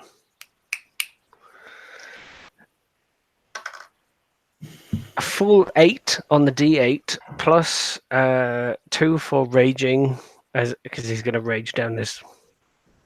Mm-hmm. Or did I rage before? I can't remember if I raged last turn. You didn't say you raged, no, I but didn't we say I kind of raged. No, you didn't. Because I didn't. No, I didn't, and I didn't need I didn't roll advantage on the strength thing. Remembering, so but it takes reaction to hammer them. So I can bonus action rage, run down the corridor, hammer this dude for 8 plus 2 plus 5 for 15 damage, and he gets knocked back from the stairwell back into his room, hopefully by 5 feet away from me. that is what would happen. Yeah. Cool. Because the way the stairs are is they are coming like from his room down. So he's like halfway down, so he would get sent back into his room. Actually, that reminds me, Concentration check roll the for gal. Bigby's hand. Mine it with a D4 Yeah. minus, because that is a concentration save. So Yes. Oh, that's not good. He rolled a 5 minus 2 no more Bigby's hand. plus 7. Plus 7. So 10. So yeah. Well, He makes it just. Yeah. fuck. I tried. God damn it. Did you do the Bane? I did Bane on Kolo. Minus 2 was the bane. Oh crap. Okay, fair enough. So yeah, basically he goes hammering down the corridor. I imagine there's like, horns scraping for most of it, and then they kind of like unleash near the end and just smash him back through the door, pushing him away from Mina, and he manages to make the step over where the stairs is and doesn't tumble down, hopefully. And then as he's like into the room, the axe is going to come down on top of him because he has to use this axe at some point. Oh yeah. There's a faint. Thank you, Maku. That's 21 to hit. Hit. Where are those D12s at? D12? That's 9 plus 2 for 11 plus 5 for 16 damage, plus an extra 1 for the Berserker's Axe for 17 damage as a Berserker's Axe cuts into... I really thought you said Berserk sex. Berserk's Axe. You don't want to know, the door's closed. You don't want to know what it takes to get 18 damage in Berserk sex. 17, 18 damage, something like that. And that's bordering on like a snuff film or something. And that's another concentration check with another minus on with a D4. Okay. Oh, it's a 4 on the D4 and a 3 on the D20. So it So that's a fails. 6. Yeah, he fails. Bigby's hand fades from existence. Yes. So yeah, he might have been pissed off and rudely awoken, but now there's a monitor in his bedroom, so Be like, shut up, we are here to rescue you. yeah, I didn't know how you wanted this going down, but he started, wailing on Mina. So there's only so long they have to live if that's how they're going to behave. I think that's my go. Okay.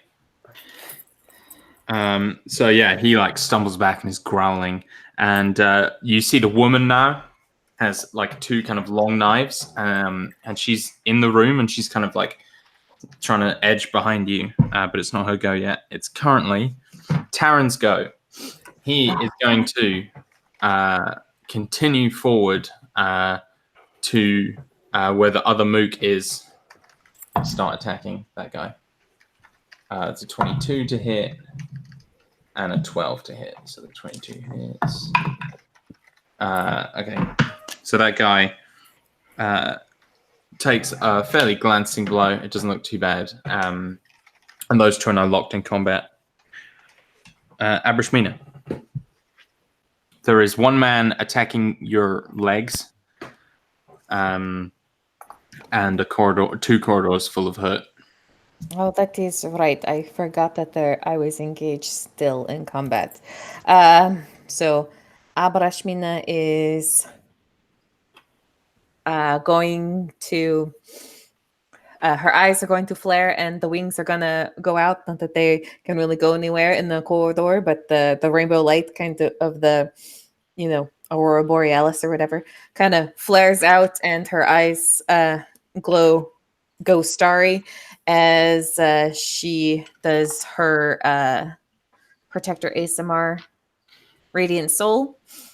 And then for her bonus action, Ramiel is going to appear behind the sailor that is attacking her, and he's going to slash into him because he is good at fighting slavers. With a 17 to hit. To hit who? Sorry, just the The mook. mook. Okay, The mook 17, attacking. Mook on stairs. Mook Mook on on stairs. It's Hi, always welcome to Mook on Stairs. So he is going to do 9 plus an additional 6 from her being radiant at this point. So 15 points of damage to Mook on stairs. Mook on Stairs looks in a bad way. He's bleeding, and he's like looking around to see this floating sword attacking him. Yeah, blade of starlight comes down and slashes across his chest. Yeah. Well, probably his back, to be honest, but yeah. Yeah. Anything That's else on your turn? That is her go. That was her action and her bonus. Brynhild. Can I get to a mook? You can. There is the one engaged with Taryn. I'm gonna go sword him. Ooh. Triple sword. That is a 9, so that's not gonna work. A 9 does not hit, I'm afraid. I have a 25 That does hit. and a kraken. A crit. That also does hit. Yeah, let's take care of that crit first. I'm gonna use my. No, I'm kidding. You just poke your head out. Cancelled. Bye. Why would you do that? I'm helping. No. That is 17 damage on the crit. Dude is dead. Or in whatever condition you wish him to be. Dead. Nice. There's no blood on the streets. Taryn gives Can't you an leave him appreciative alone, nod can I? and turns. Okay. Is that your turn, bro? Do you No. have some extra movement or something to get to do? Or like a bard doing bard things? Are you a I bard? am a bard doing Yeah. How bard about things. some inspiration for somebody? God. No, that's my inspiration. I use it to do bard things. But I am going to do healing word on myself. Nice. Okay. So you see the remainder of the doors begin to open on the top deck. There are mooks everywhere now. In total, 8 on the top floor. On the bottom floor, we see 3 more open, or rather Declan does, as 3 more sailors come charging out, all looking very confused and fearful, seeing the crazy commotion that has been brought out. The mooks are going to make some attacks. Oh, God. Okay, first up, we have... Was it top floor mook or bottom floor mook? These are top floor mooks. Top floor mooks. Scream at the crack. What is you said that there are 8 up on top. Is that including all the dead ones, or is No, that there are now 8 living? Yeah, sorry. Is the one that's Mina Bain still alive? There are no. He died. Okay. He just died. There are now 6 alive on the top deck. 6 top and how many on the bottom? 3 bot. 6 top, 3 bottom. Well, 4 on the bottom, including the one that's just got shanked up by Ramiel. Okay. Actually, 5 because Declan didn't seal Kill the deal his. on the guy he was fighting. Yeah, that's what I 5 was. on the bottom, 6 on the top. 11 plus total. Polo, plus the girl, the woman. Okay. So, of the 6 on top, 1 is going to come up and attack Taryn, but critically miss. 1 is going to come up and attack Bryn and fucking crit fail as well. Oh, okay. Maya and Thal are both in fights, so they will take 1 each. That's a natural 18 and a natural 15. The one misses Thal but hits Maya. Okay, she takes 7 points of damage. I was just saying, okay. Oh, okay. Sorry. Big fight and all that. Yeah, absolutely. You've done 4 of 6 on top. Yes. Yeah. And the other 2, who would they attack? I'm gonna roll for it actually to see what they pop out. Okay, that's gonna be 1 on Bryn, and 1 is gonna come out and chase after Makud to try and protect his captain. Does he go past Mina? He sort of would, but Not close enough to because trigger. because you're on the stairs, Okay. it wouldn't trigger. Okay. So, but that's only going to be a 14 to hit you, Bryn. Yeah, that hits. Oh no, that doesn't. No, it's it. Sorry, Fran. Such resignation there. And a 23 to hit Makud. Yeah, that hits. Oh no. That is going to be a measly 4 points of damage. 5 points of damage. Oh no. 5 half to 2 because angry. Oh no. Oh no. Oh no. So I've taken some damage. Mm-hmm. I mean, I'll roll, but I'm surrounded by hostiles. So, I guess it won't be too bad. yeah, none of you are the closest. Yeah. So, yeah, Otherwise fails. It would have been Mia. Oh no, I failed. What a shame. I think Kolo is probably the closest, considering you just tackled. I mean, there's Kolo, there's the dagger woman, and now the dude behind him. Hmm. You'll just have to start worrying when there's no dudes left. That's when there's a problem. And we got plenty of dudes. Yeah, we do. So Makud looks to get even angrier. You've got 5 bottom floor mooks. Okay, so Declan, only 1 is going to attack you. That's going to be a natural 4, so that's going to miss. Okay. Mina, the one that is currently sequestered between you and My spiritual weapon. I mean, weapon my is gonna try deva. and run away. He's just going to flee back down the corridor, so that's going to be Attack of opportunity. both of. Does the weapon get an attack? No, it does No. not. It does not. Because it is not a creature, even though I'm describing it as such. Yeah. Abrashmina is probably going to miss, as her kopesh or the staff is not the most wieldy thing because she got the 4 on the thing. So Yeah. I don't think He like ducks out the way, and is replaced immediately by the 3 other mooks, 2 of which are going to be able to hit you, but On the 1 stairs? is going to be far back. Yeah, they're like poking over. You know. Okay. Oh, that's crit, boy. No, it's not. Okay. So that is still a hit. It's just not a crit anymore. Right. Yes. And the other one's a 21. That will hit. Okay, you take 15 points of slashing damage. From both. Total? Yeah, total. I need those separately. Okay, 1 is 9 and 1 is 6. Okay. That's 2 concentration checks. Time. I'm good. 18 on die, 13 on die, plus my constitution, whatever. Okay. 15 total. I'm good. Okay. Well, not good, but it happened. Also,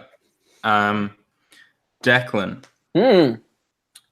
you see the door opposite the room you're in open, and another man walks out. This guy is pretty ratty looking. He's got a bandana. He's got a. He looks like almost blind in one eye, and then the other eye has an eye patch over it. He's got a peg leg and a hook for a hand, and looks like he can barely lift his sword, but he is like foaming at the mouth with fury, and is going to come charging in at the room behind you. Though he can't get past the guy you're currently fighting at the moment. Okay. But he is there, and he looks like you see immediately like people sort of get out of his way. So is Yes. this now 6 people on the bottom that are attacking? There is a Yeah. 6 on the bottom. Okay. And now it is the turn of the dagger lady. Oh, God. Dagger lady. And she's going to take her 3 attacks. Daggers to step people. Oh, damn. Those are some bad attacks. Natural 1, natural 4, and then 18? Hits. 18 hits. Okay, that is going to be 7 points of slashing damage. Half to 3. Non-magic. He's already going crazy, so. Okay, now I get to, play both sides again. Thal, as we're back to the top, is going to hit with a, what's that? A 20 total. Oh, And so I it's missed that 80s cartoon, by the way, Dylan. Dagger lady! It was kind of the Wonder Woman theme. Yeah. Woman. It's like a Saturday morning thing Yeah, between Xena and Transformers. Dagger lady. Pirate of the 7 seas. Dagger lady. See, now it just sounds like oh jeez. Dan. I What? don't What is it? like. Oh, son of a! What have you done? Oh no. I will find out. Dynamite. Is it Black Dynamite? Yeah, it might be black. Oh, dynamite. yes. Black dynamite. Yes, Black Show me that, Dynamite. Thal, of course. Indeed. Foul hits. Thal hits and Dynamite. subsequently kills the Mook he was fighting. There are now 5 on top. Maya misses like a chump. Should cast a spell one of these days. Jesus Christ. Should guess that. Well, she didn't this turn, but maybe she will next time, along with one of the other 17 NPCs I'm running.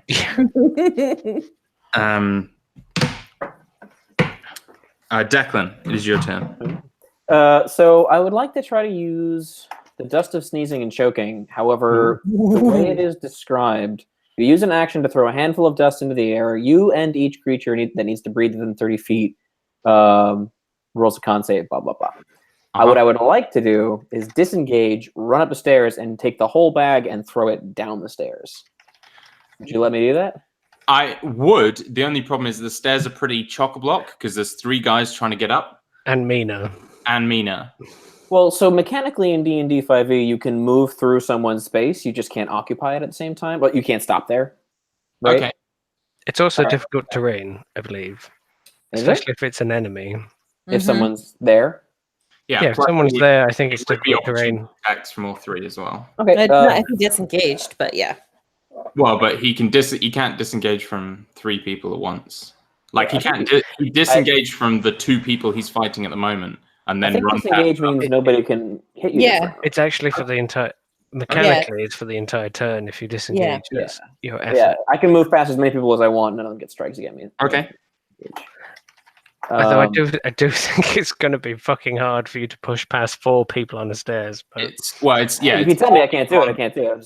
I think Yeah. it's 4 people on the stairs and 2 people in the room. So I'll say just make me a dexterity check because Declan is probably able to do it, but it's not a given. You know what I mean? Okay, sure. Can I do acrobatics? Sure. I'll just tumble my way through. Just doing forward rolls over and over again until people get out of the way like he's in Dark Souls. And yeah, remember it's difficult terrain, so for enemies, if not allies as well. So The acrobatics check is a 27. Oh, yeah, fine. You sort of slip your way through without anyone really noticing. Yeah. So bonus action disengage. Use my movement to get up to the top of the stairs, and I'm just going to launch the dust of sneezing and chalking. Okay. And so everybody, and that I imagine we just kind of fill that entire hallway, and maybe we can go up the stairs a little bit. What I'll say is to get it close enough to where you get the people on the stairs, but far away enough to where you're not getting yourself and Mina is going to require just a straight dex roll. Okay. I think that's reasonable. Just because you're having to get it like perfect to the foot. You know what I mean? 17. Yeah. Okay. 17 is fine. Okay. What does that do mechanically? Do they make a save? Yes. So everybody rolls a Constitution saving throw. Okay. It's DC 15. So the 4 moot saving throw. There's a crit in there, a natural 16, and then the other 2 fail. Okay. The old dude, he passes as well, natural 15. Okay. So 3 passes, 2 fails. Okay. And those guys, You're telling me that roomy-eyed bastard's got a positive or doesn't have a negative modifier to his he does not have a con? negative modifier to his con. And I'll just interpose myself at the behind Mina, so that, or rather, in front of her, so that anyone coming up the stairs has to go through me. Mm-hmm. But anybody who failed, There are already 2 people like occupying the space directly in front of me, I right? think you have Oh, to be really? behind Mina. You'll be Yeah. behind me. Okay. Well, hopefully we can switch or something. Yeah. Yes, sir. Now it is Kolo's turn. They're Unless incapacitated and suffocating, and they get to reroll the save each turn. Dope. How many of them did 2 that out thing? of 2 out of 2 5. failed. Okay. No, 3. You said, oh yeah, 3 passed, 2 failed. Yeah. Okay, Kolo. Kolo. He can currently. Okay. He's not prone. He was just pushed back, right? No, yeah, just push back. I'm now soloing 3 dudes, just above the other 2 on the stairs. So he can see Makood. He can see Taran, Maya, Foul. Okay, so like Makood is like 7 foot tall and standing in the doorway. How? I'm not. Yeah. He might not be able to see past him. Is all I'm thinking into the narrow corridor that Makood occupies most of the space of. I mean, you've had to come into the room to be able to push him back, right? I imagine you're part. Like, basically, he just needs to be able to see them. Yeah, if you want to play, I imagine Makood is standing in the doorway. He is Okay. definitely If you're standing in the stopping him doorway- from getting by. But if you want to say he can see No, past him, then that's okay. Makood would have stopped there to specifically prevent him from coming out, which I think Yes, is fair. absolutely. I don't want him coming out. If you think he can like see past Makood and see that there's definitely enemies in the corridor, then that's a given. He knows that there's people behind Makood. Yeah, but past Makood and past the Mook, I would say he could maybe maybe see like one other person that's in that straightaway, not like Maya, Thal, Taryn, and Bryn, or he can't see down the hallway all the way. I don't think. Absolutely. So instead of doing that,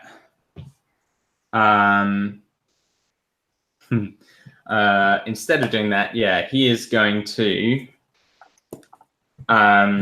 Don't think I'm gonna like what the alternative was. No, not really. But Makood's here to get hit. Yeah. He's Okay. currently soloing Kolo and the Lieutenant Dagger Lady and Luke, so this is going to be painful. Okay, that's going to be 2 attacks against Makood Okay. to begin with. A 27 and a 21. Both hit. The first one hit by 11 more than you needed it to. D4s minus D4s. Minus D4s. Even the 21, it won't matter. I have armor Yeah. class 16. Okay, never mind. That's These right. are magical strikes as well. You're going to take 20 slashing overall. I don't know if you need that separately. It's still slashing, so I reduce it? No, it's magical slashing. I don't. Okay. Because it's Yeah, blah it's blah blah blah you're from resistant to non-magical. non-magical blood Yeah. piercing slashing. Yeah. Mm-hmm. Mm-hmm. Yeah, Mm. his sword is on fire. I was hoping that was green flame. No, it's a magic sword. Blah, Then blah, he's blah, going blah. to action surge, Oh fuck. but because he's Colo, he also gets to teleport 30 feet when he uses action surge. So he's going to teleport past you right into Bryn's face and take 2 attacks against Bryn. That's a crit and a 20 dirty. No, he doesn't. That's a hit. Did you always? It's Did you And use then your minus- reaction for the turn doing it? Or it's a new turn now, but you haven't had your turn, but you negated a crit, didn't you, on your turn? she Yeah. Yeah, but did the it on her. Yeah, on her. Okay, yeah. Then that's still a crit. I'm sorry. okay. So Thanks for helping, Dan. I'm trying to keep it kosher. it's a crit. I mean, we all know how ridiculous combats get when I have to run lots of people. I'm Okay, not. but the other one still has the minus D4. That one might miss even if it's a dirty 20. So it's dirty 20 minus 4 is 16. Oh, that still hits. That is my AC. So Okay. So I have to say, because I've gone and checked like the sage advice thing. Barbarians specifically in the book say they have resistance to bludgeoning, piercing, and slashing damage, and it doesn't specify magical or non-magical for a purpose. They are actually mhm. resistant to magical versions of that damage as well. damn, I did not know that. All right. Then So down to 10 yeah. from 20, and then you wail on Bryn. Yeah. So also you have disadvantage against the next save against the spell. Sure. As does Bryn. She takes that's gonna be 14 on the first one. On the crit. And 14 on the crit, 11 on the other slash. Bryn, you do have like a flourish thing that's defensive, right? I know it doesn't work on crits, but just It just raises my AC on my attack. It has When to I be yeah. last, yeah. yeah, Okay. I know, but last time I attacked, I didn't have a bunch of people up in my Yeah, face. So Things die. Yeah. So 25 total. And he says, "Get the fuck off my ship." And then it's Makood's go. You have a dude behind you and a dagger lady In front. Okay. Oh, real quick, Rob. Mm-hmm. I'm sorry to interrupt. Are all the doors in the lower level open now? No, not all of them. So Makood probably looks over his shoulder at least once. It's like Bryn looking real bad. Jade? yeah, Mhm. Didn't you fail your wisdom save too, Makood? Oh, fuck. Yes, I have to attack the closest enemy. I can't come save you. Dagger Lady or Mook? Dagger lady's in front. So, I mean, it's up to I you. mean, she's distinctly not a mook. You should fuck her up.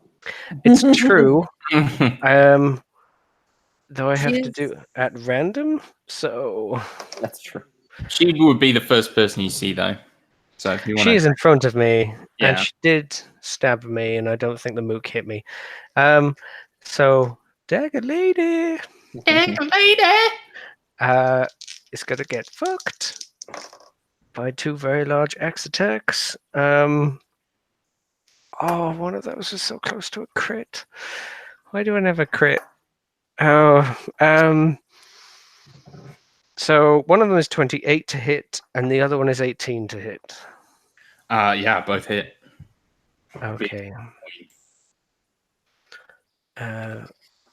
Find where I put those d12s. Extra d12.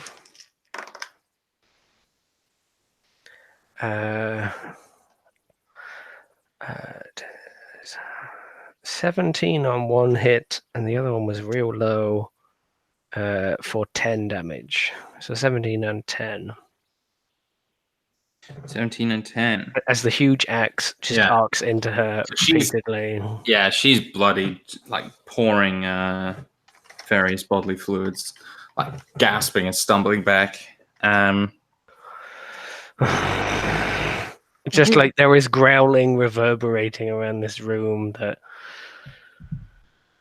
is probably incredibly intimidating That is from a berserking, but also double berserking Minotaur.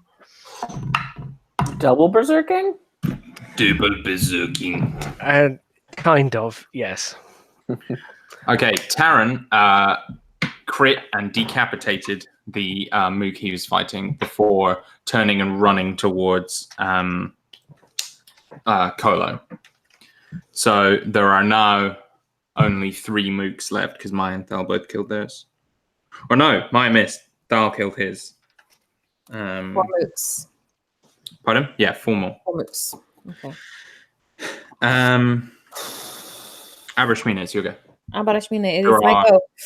Yeah, so the 2 guys in front of you, one of them is choking, and you hear choking sounds from the bedroom. I am in combat with these 2, so I cannot turn and run. I can still see Kolo from where I am at.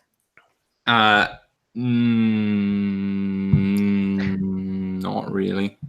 You're kind of partly down the stairs, and I think there's a mook at the top of the Oh, stairs attacking And Makud. Declan is behind me now. And yes, Okay.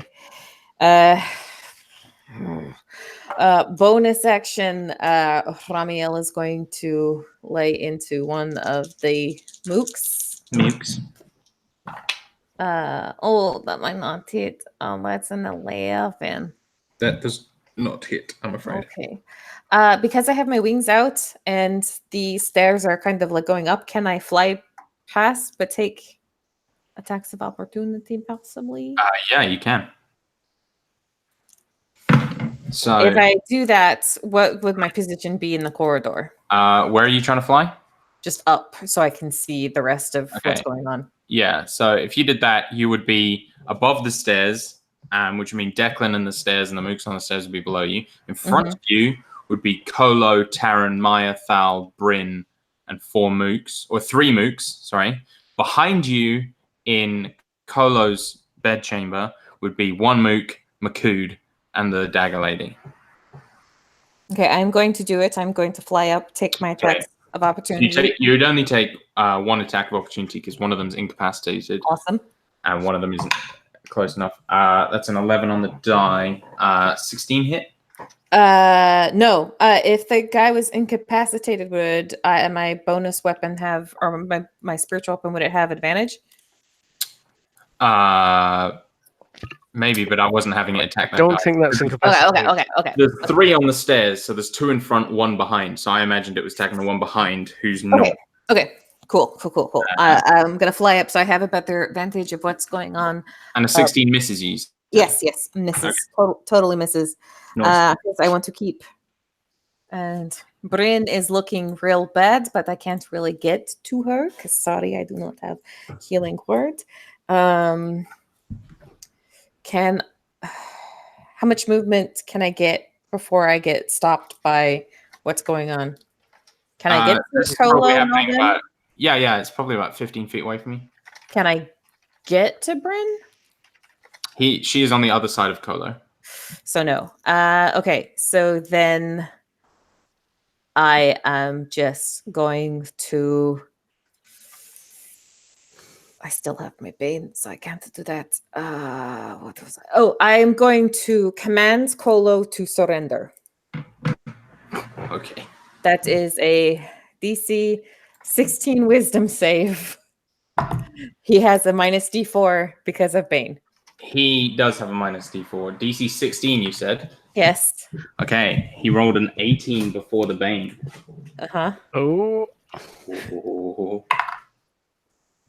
The Bane was a 3. Oh. So yeah, Abrashmina flies up and she's like, you got the wings out, and she holds the holy symbol and she just points a finger and says, the watcher calls for your Afshal and tells him to surrender. Okay, so he lets out this kind of sigh and drops his cutlass, and it just as he drops it, it doesn't hit the ground, it just disappears. He would do that on his turn, if that. This is more of a ceremonial type Okay. thing. Okay.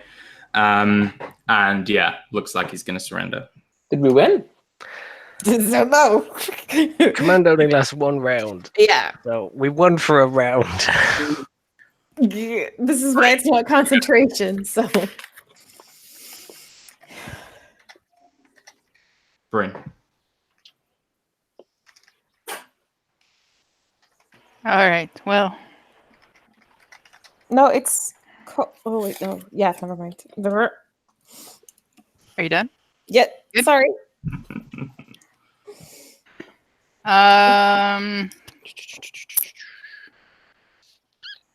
How far back can I get? And still see someone and get away from Colo, movement wise, You could go all the way back. and still Right. have line of sight on it on someone. Yeah, because you'd be right down the corridor. The only thing is you'd end up bumping into Maya and Thal, who are currently fighting a mook between them, or a couple mooks between them. There's mooks in the corridor. But without provoking opportunity attack, you could probably get 10 feet back. If I wanted to move up into fighting the mooks, Yeah, that'd be 10 feet. so I've got 10 feet between myself and Colo, and then the group. So you're up against Colo. Mhm. And the next person closest to you is Taryn, but he's sort of to the side, so you can go past Taryn and then it's 10 feet back to the mooks, so you could be 5 feet either side. So I'm gonna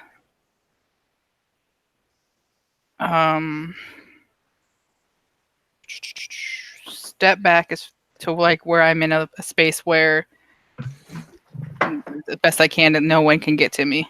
You can attack him and not mess up my spell. I can. Yes, because he follows the command on his turn. It's not his turn yet. So he's going to follow the command on his turn, command to surrender, so you can attack him without breaking All right. Okay, so I can attack him and then move. it. I don't know. You if could Bryn also, would think you of could this, also but go into one of the open door rooms and be completely out of sight. Also- Also, mechanically, it only takes his action, so he has his reaction to striking Yeah. you if you do leave. Yeah, there is that too. So if you want to leave safely, you have to disengage. Also, I don't know if Bryn would think of this, but Declan has the dimensional shackles. So if he's surrendering, my plan next round is to just go up there and say, okay, put him on. Right now, Bryn's plan is to survive. So I Yeah. think I am going to disengage, step into a doorway, and cast Healing Word on myself. How many hit points you got? 12. 12. Yeah. Yeah. This is why Abrashmina was trying to get to her, but I Yeah, did I'm not have gonna the drop that distance. I am sorry. No, it's fine. I mean, if you go unconscious, I can bring you back up to full from whatever I use. And then I'll just cast that at 3rd level. So, Bryn, disengage and get in the room. And then bonus action heal, was it? Yeah. Okay. Mhm. Then it is the turn of the crew. Mooks. Mooks. So, Maya and Thal. Ooh, Maya gets punched pretty hard. She's still looking okay though. Then one is going to be on Taryn. That's going to miss. And one is going to chase after Bryn going into the room. Does Taryn get an attack of opportunity on him? No. He was right next to Bryn, though. Yeah, but Bryn wasn't necessarily right next to the door.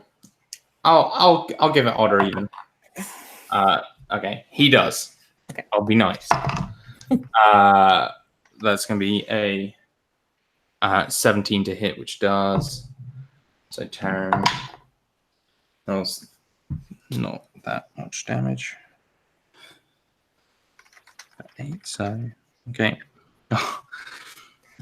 But the guy somehow his like guts are basically hanging out, but he is still able with 1 hit point to make it into Bryn's room and fucking crit her.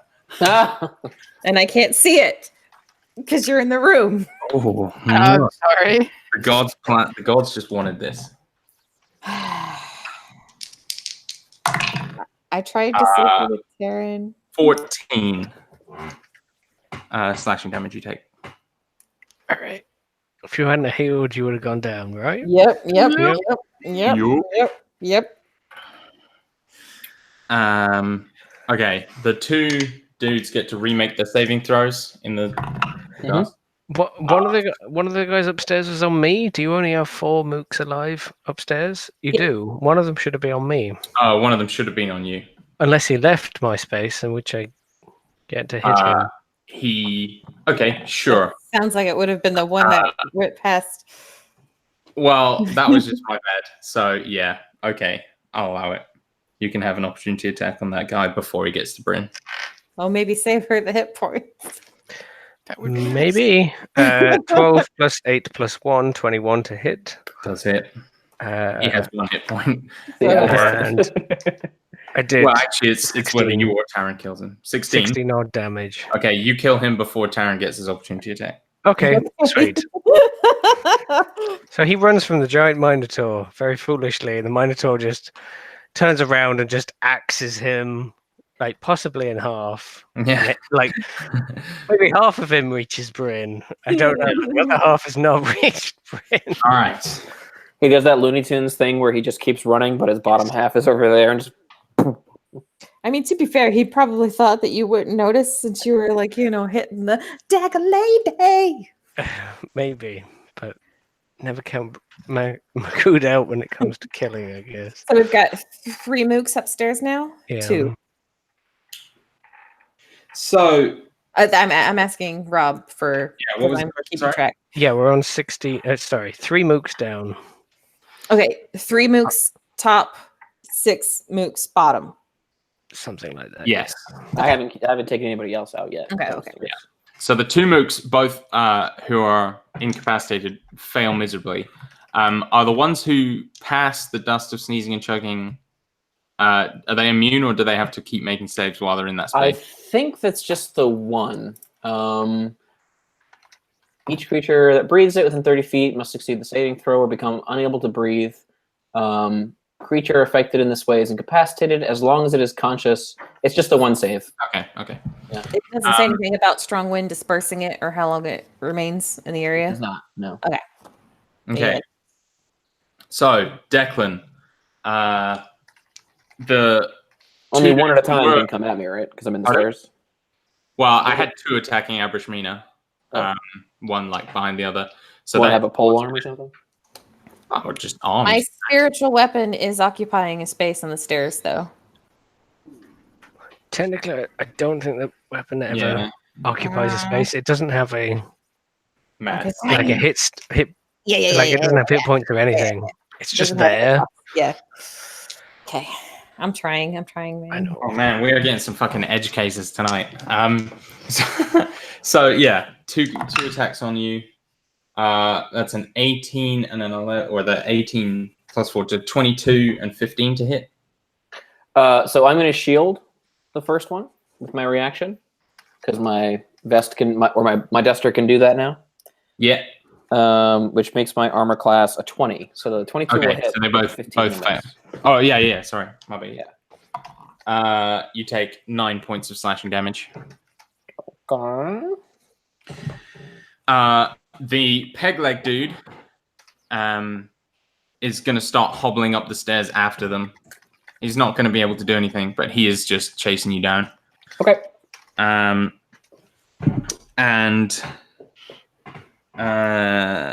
Dagger lady. she actually has her own initiative. Yeah. she's last because that's. But what she is. said. But I'm just thinking there's one more mook downstairs, I believe. But he's Oh, just yeah. I'm running for the stairs.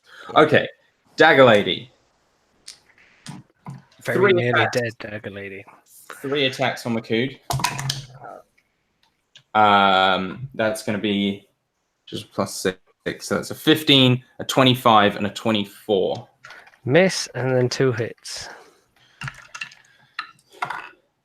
That is going to be the first one is a 7. The second one is an 8. And then she's going to action surge. So 3 and 4. Mm-hmm. A 20, was it +6? 24 and 23 to hit. 2 hits. So that's going to be, I think it's the same again, 8 and 7. So 4 and 3. And that's going to be her turn. She's just like the crazy speed, just trying to cut you up. So 14 up to 29 damage taken. Yeah. That's okay. So less than half. Nice. Dagger Lady! Dagger Lady! Okay.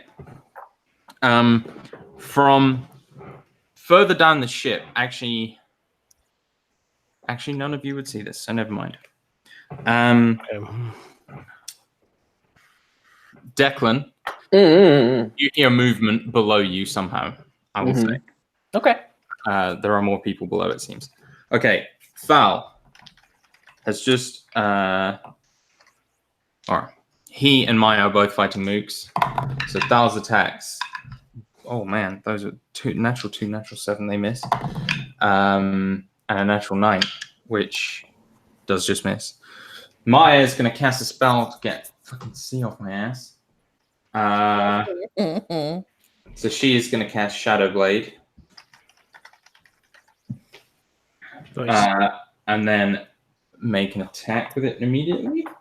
Because it's a bonus action. Oh yeah. Easy hit there. 26. And just 2d8 psychic. So many spells.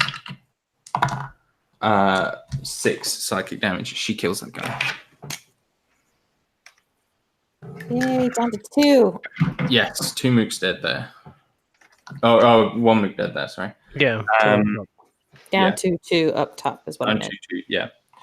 No, that was just me being dumb. So there's 2 up top. 3 on the stairs, 1 incapacitated, 1 in the room incapacitated. There's the peg leg guy, and there's some movement below. And not this Declan's turn, yes? It is Declan's turn.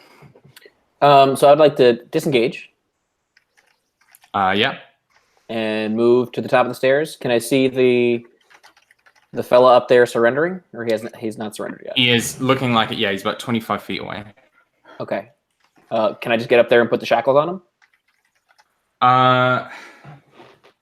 Let me see, because...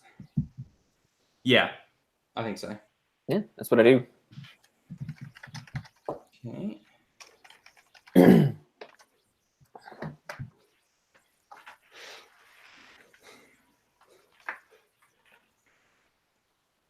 just reading. Yeah. The creature has to be incapacitated. Even if they're voluntarily allowing me to put it on them? He hasn't had his turn yet to surrender.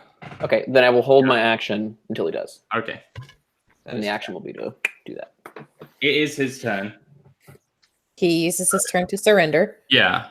But does he just have to use his action? Like, can he run away, or does he have to just straight He up? He has to fulfill the command on his turn. The command was to surrender. My 1-word command was to surrender. So he has to surrender for his turn. Nice. So yeah, he'll surrender. In which case, yeah, you can put the shackles right on him. Okay. God. I had a spell. I was trying to use the whole fucking session. I've been Sorry. It's all good. Not sorry. You will be. Nope.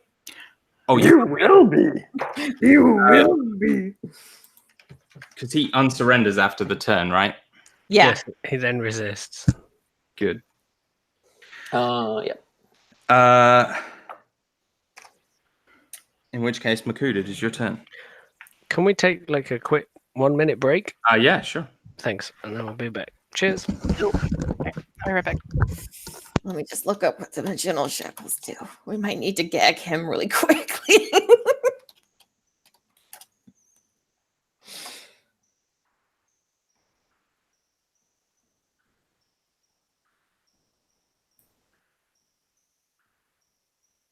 They prevent creature from using any method of extra dimensional movement, including teleportation.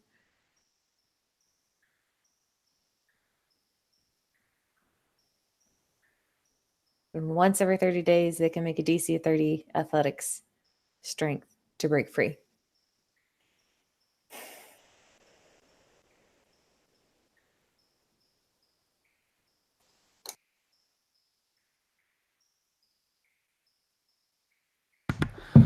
Oh, I'm so hyped for that spell.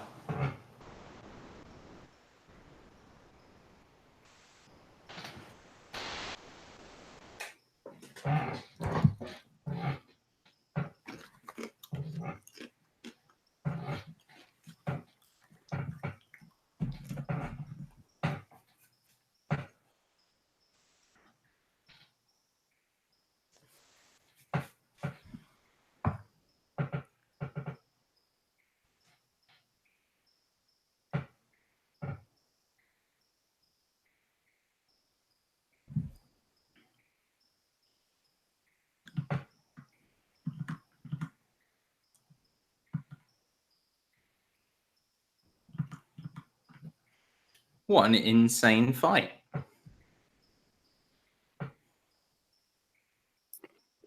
Did not go the way I planned. Yeah, it was quite funny because you were making all these plans. I knew he stays in the ship on the first night. Right. I was feeling bad because I was like, they're just gonna sit there. I mean, I don't feel as bad now. Yeah, it all worked out the same anyway. I didn't get to use my goddamn spell. I'm back. Foiled by a command spell. It's always the worst. Command spell and dimensional shackles is worse than hold person. Yeah. It feels worse because it's a more hacky hold person. Mm-hmm. But it's like the thinking man's hold person.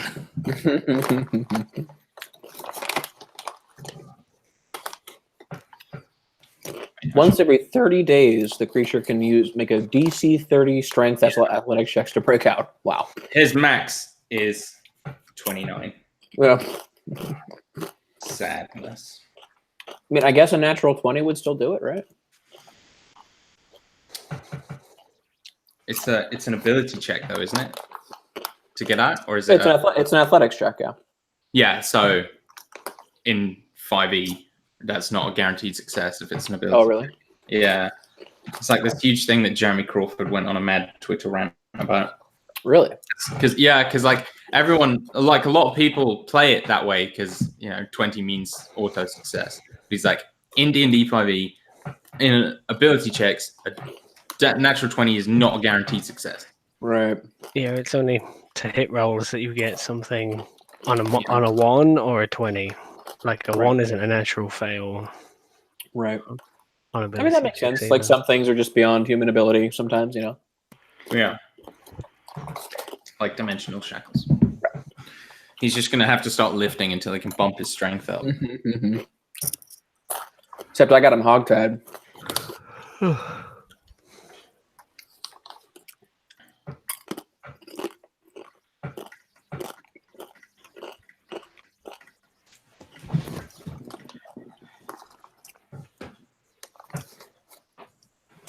Oh boy. Right. Everyone back? No. Okay. Rob's not back yet? No, Rob is. Rob's been back for a while. We deal with it? Me. Whose go is it? Makud. Dude. And he is angry. Like insanely angry beyond reason. So he is going to continue to wail on this woman who is stabbing him repeatedly.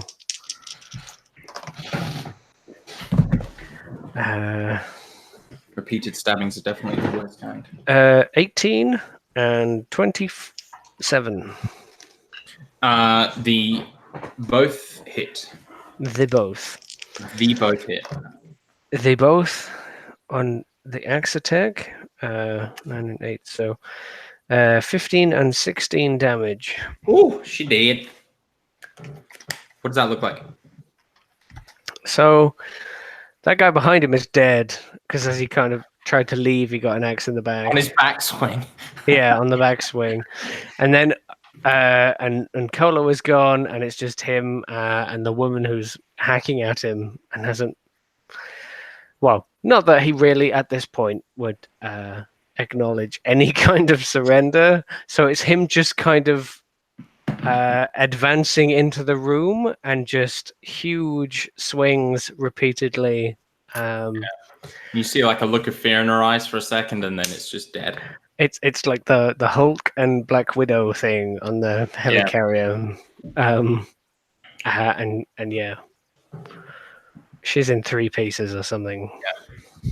Taryn is gonna, or is that your then I then have movement, and then I have to move to the closest person. It's the dimensional shackles. No, hold on. Did she die on the first hit or the second? She died on the second. Okay, good. Code then comes out. Who either down the stairs or in front of me, it's one of the or chumps Mina. down the stairs. Is the code. Sure? Yeah, because I flew up and flew toward. Yeah, like, I did. Everyone went towards Kolo, so the only guys left on your side are the chumps coming up the stairs. I will say that since I couldn't get to Bryn, I just said that I flew up. But are we saying that I flew forward towards Kolo for the command? You didn't say you flew forward, but then that would make you closest. Yes. You're like hovering above the stairs currently, and Declan Duck underneath you. Yeah, that's what I pictured too. Will.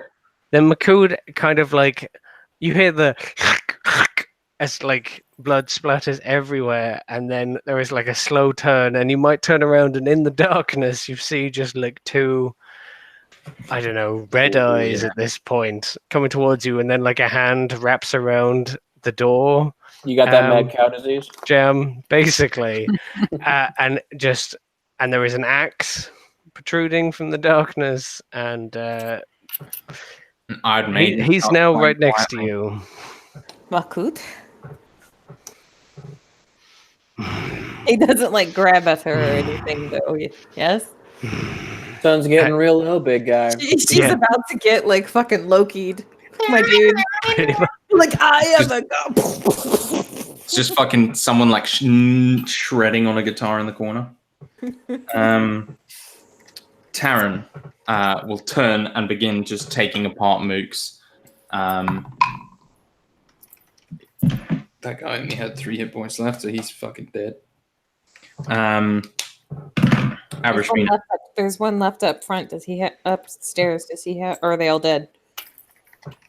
Yeah, no, they're all dead because mine fell killed there too. Oh, okay. I didn't update my thing, so it is Abarat Minas go. She has Makud next to her. Did you make his save, by the way, for the end of his turn? I would understand what is going on there. Make at an all. insight check. I'm not sure I get a save every turn. I thought you. Did we not? You guys house rule it. The house rule I have is that if I hit an ally, I have advantage. On your save?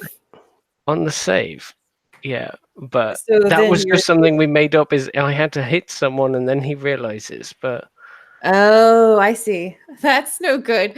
Oh boy. Yeah. Whenever a hostile creature damages you with the axe in possession, you must make a wisdom check. Blah blah blah. While berserk, you must use your action each round to attack a creature nearest to you. If you make an extra attack as part of your attack action, you use the extra attacks, moving to attack the next creature next to you after you've felled your current target. If you have multiple of the targets, roll random. If you're berserk, until you start your turn, with no creatures within 60 feet of you, you can sit here. Yeah, there is no at the end of your turn. Like, we No. homebrewed that I get a save, but only after I pummel the shit out of someone. Yeah, and we also said it's a con save. It's a con save rather than wisdom, yes.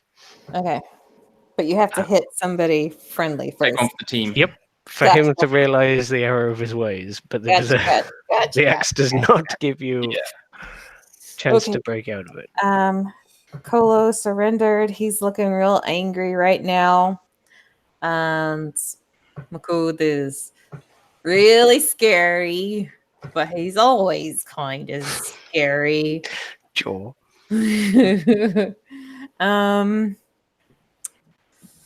She is going to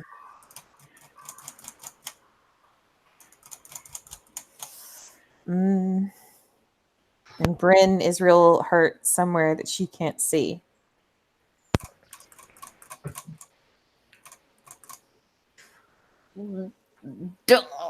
Okay. And that's your turn. No, leave me alone, man. It's just Kolo that I can see right now, and Mook's on stairs. Directly below you, yeah. I am going to hold my action to use Channel Divinity, Path to the Grave, for the next person to attack Kolo if he does not surrender. Okay.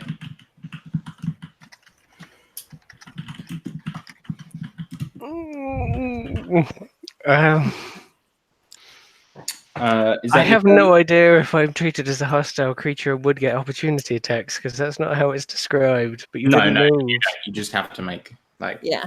It's not. But you didn't move. So Yeah, you're still the closest. Yep. This is Bryn.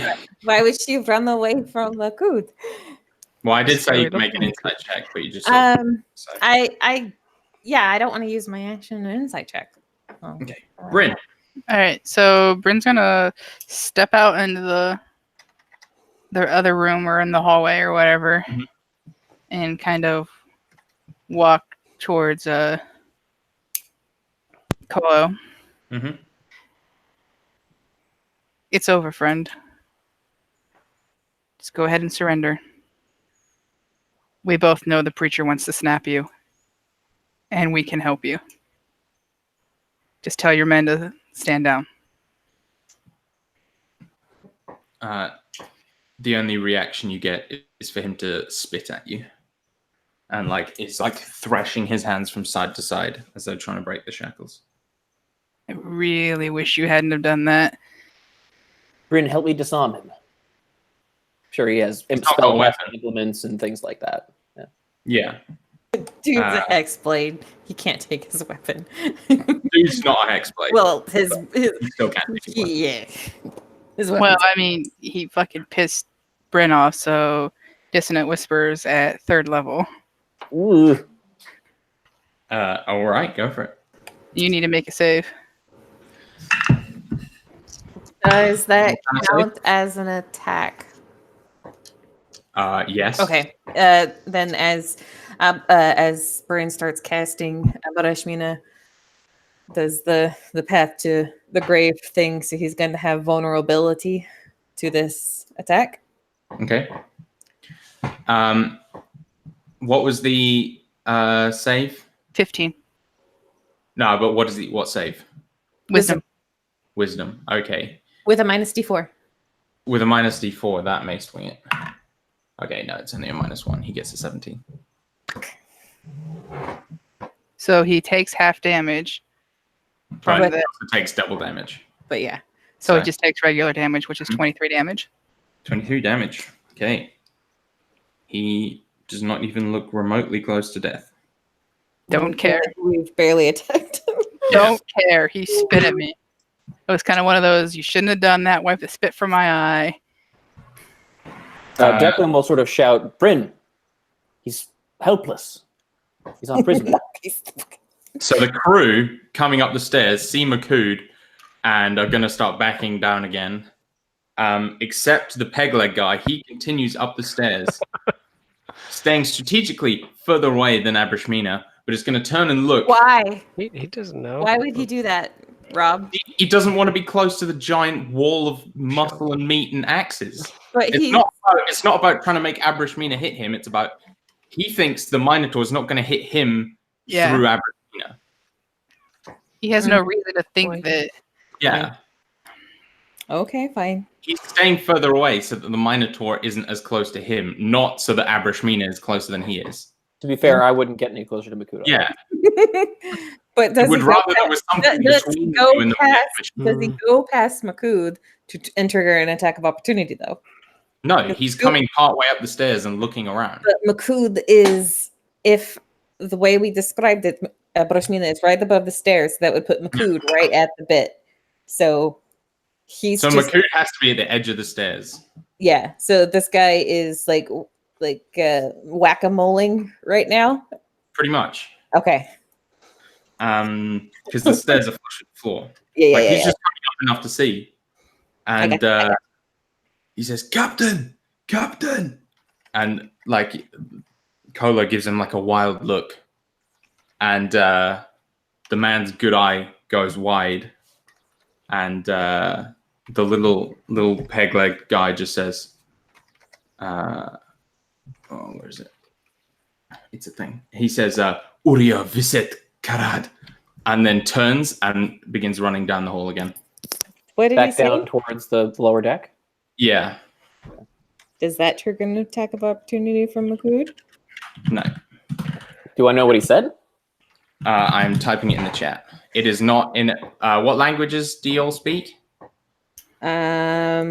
Abrashmina speak. Elven, Thieves' Continent, and Ashari. No. Minotaur and Ashari / common? Nope. Sorry, Celestial and Common. Nope. Bryn? I don't think because the only one I speak that hasn't been covered is Quarry. And I seriously doubt he speaks that. He does not. Yeah. So he is just running back down the hallway, screaming those 3 words over and over again. And Kolo begins screaming those words, and you hear more voices down the ship screaming those words.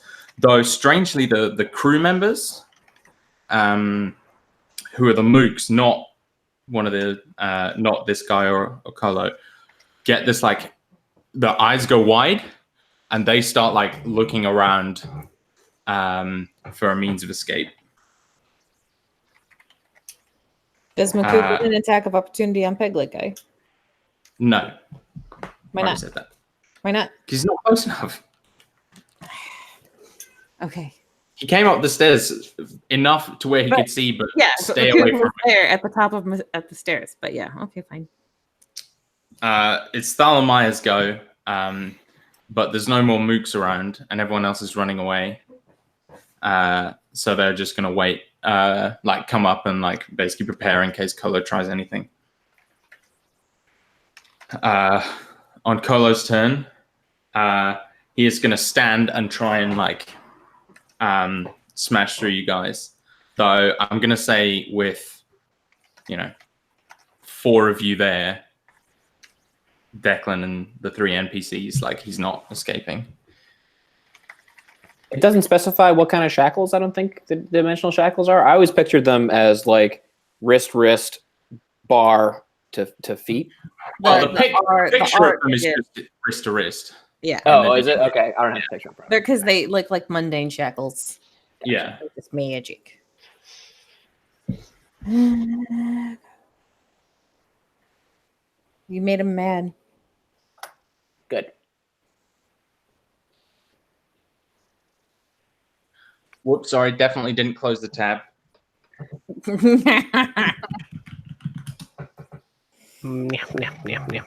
So after Kolo, it's Mac? No, it's Declan. He's trying to get away from us? Yeah, but I've said like No, Deck comes before Kolo, technically. Oh yeah, Declan, you do go before Kolo, that's true. They rolled the same initiative, so I put Declan first. So yeah, I'd like to Declan's hog tie his feet. just with rope, is it? Mm-hmm. Okay. You will have to make a check for that because he will not allow it this time. Okay. Because Athletics? he'll be kicking. Yeah.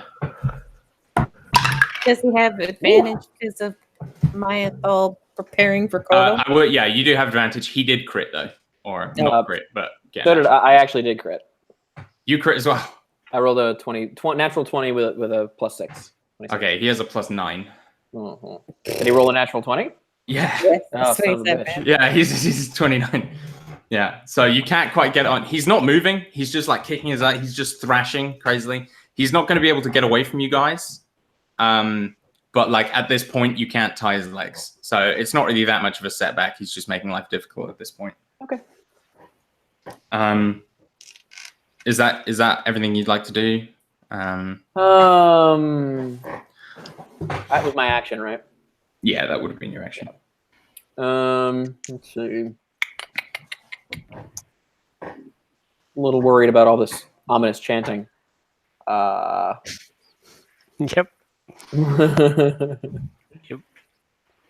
We should get off this boat. Did they say Corids though? Karad. But what about It's the a people shari we for were here Cora. to save? Yeah. Even I don't know. sure If they're even on the boat, We have no idea. there's more boat to explore. Sure is. Declan's gonna just watch over Kolo and try to continue to tie him up. Yeah, absolutely. Makud. One swing. That has actually been the worst swing of the night. So I think he might miss. 14. Misses. Next swing at Mina because he has not learned his lesson. That is unfortunately better. That's a 19. That will hit. So Okay. like for the first hit, like Ramiel from behind is all like Mina, and she like spins and like gets out of the way. Yeah. Just in time, but then like you come up for like the second one, she's just all like, "Dah!" 12 damage. What is he doing? So through the air and then like probably sideways and strikes bodily into you for 12 damage. And he's Consu. Yeah, Mina just kind of crumples against the wall. Oh, Declan will call out, Makud! that's a 6, so she loses Bane. Oh. Con save Makud. Absolutely. Oh, that's mildly better. That might actually be just. That is just on the dot. That is 15 on the DC 15. Boom. On. So he smashes you into the side wall, and then like Puppy dog eyes. Declan like shouts, and Makud sort of like blinks. I imagine the axe is like still buried in the wall almost, and you're like still pinned there, and he's just like.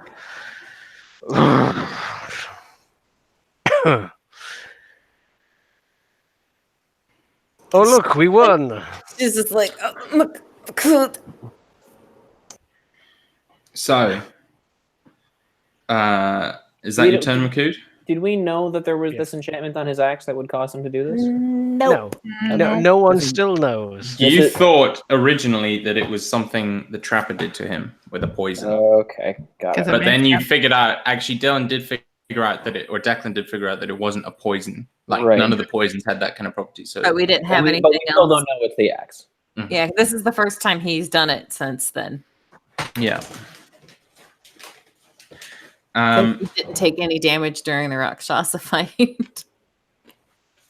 So, Taran, on his turn, is going to help hold down Kolo. Abrishmina. There's sanity in Makud's eyes now. Yeah. I mean, as much as you can normally read into it, yes. Yeah. She'll do an insight check this time. Because she had no reason to do like an insight check before. An 18. Yeah, Makud looks sane, but Okay. remorseful. So I yeah. assume. Does he remember attacking her? Yeah. It's confusing for him. Oh, the little buddy. I mean, he can't process his own thoughts most of the time. Makud's only running an I3. And Is then that your anything it- else? everyone else is gone. Yeah, you just hear the chants of Uria Viset Karat running down as the peg leg guy is like with his little footsteps. There is nothing else that I can really see or do. I mean, there's the captain's quarters, there's the captain himself. Many, many dead bodies. Yeah, there's like a fucking dog pile over there. Yeah. We can't really help. So she's just gonna look up at Makud and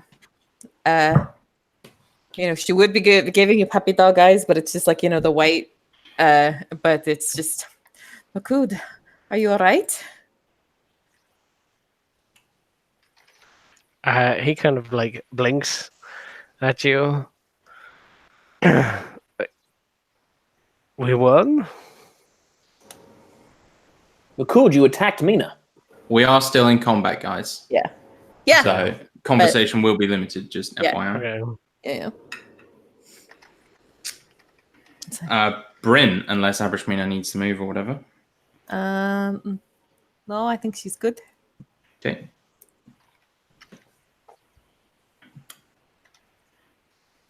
So Bryn's gonna still kind of walk up and grab like the front of Kolo's shirt and say, "What did you tell them to do?"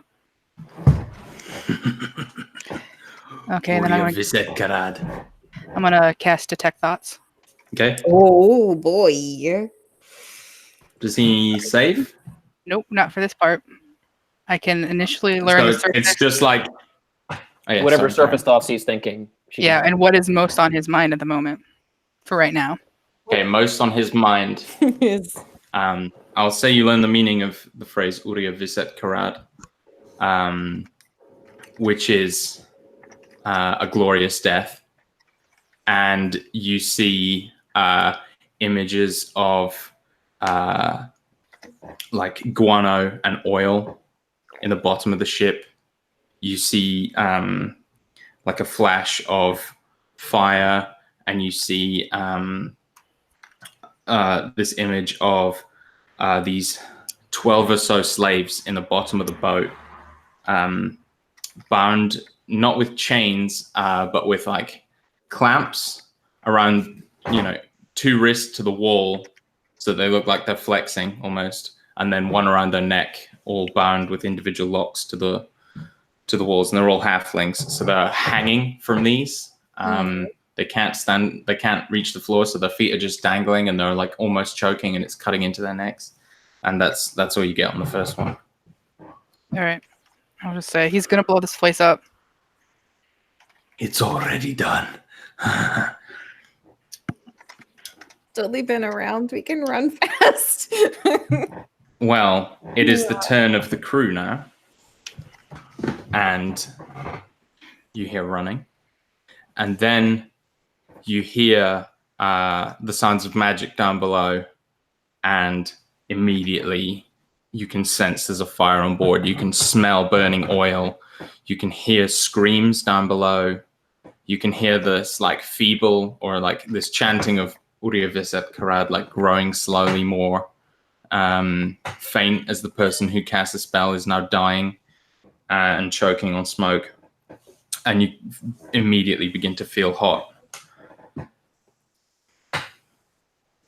The ship's going up in flames. Anyone have a dimension door or something? Probably not. You're a funny man. Dagger Lake is dead. It is my Anthal's turn. It is. They're going to shout, or Maya's going to shout, "Run!" And they're going to take off up the stairs. Does Bryn specifically not mention the slaves part of that and just it's being set No. on fire? Okay. Declan. How do you know? What did you see?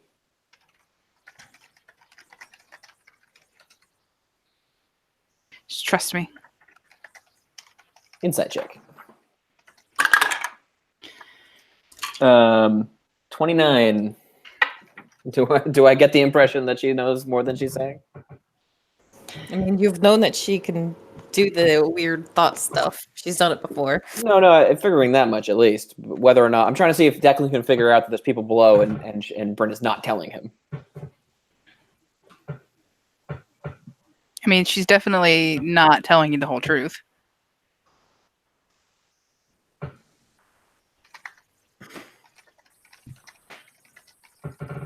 Declan takes off down the stairs. Down the stairs. Mm-hmm. Okay. Smoke is billowing up, and you see flames licking at the next set of stairs down. If there's any way for him to he's got a canteen. So as he's going, he's going to take some cloth, pull his mask up, wet the cloth, like just damp, soaking wet damp, and wrap it around his face. Okay, so you can almost get to the end of the hall, but you see like the flame, like the bottom of the ship is clearly had oil, and you can maybe get some way in, but you know if you go in there, like the flames are already at the foot of the stairs. If you go in there, you won't make it back out. Even with a potion of fire resistance? Maybe with a potion of fire resistance. And drinking that fire resistance potion. Very well. So we're still in initiative. It's Kolo's turn, and he is not going to move, and is going to try and stay put so that the flames engulf him. Makood. Oh.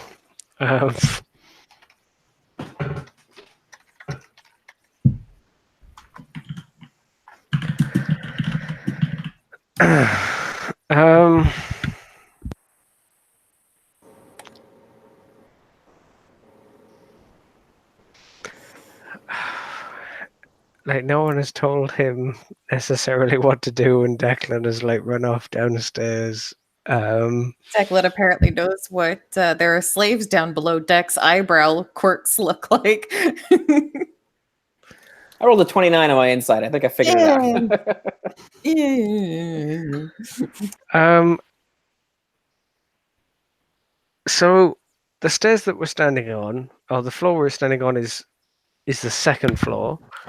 Then there are stairs down to the third floor that Declan has cleared, and he's gone down to fourth. And on the fourth floor, it's on fire. This ship has 4 floors. There's the top one, that's the small one with only 4 doors. Then there's the 2 doors, the 2 floors of fire, or the two floors of mooks. And so you're on the second one. Declan's on the third one, currently looking to go down the fourth, and the fourth one is currently engulfed in fire and beginning to break apart.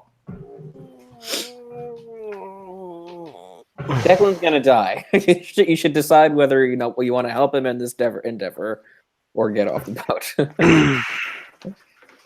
You don't know that. Shut up. Okay.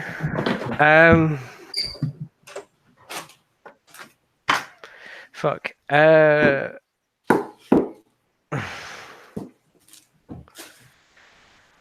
So Makood pulls his axe free and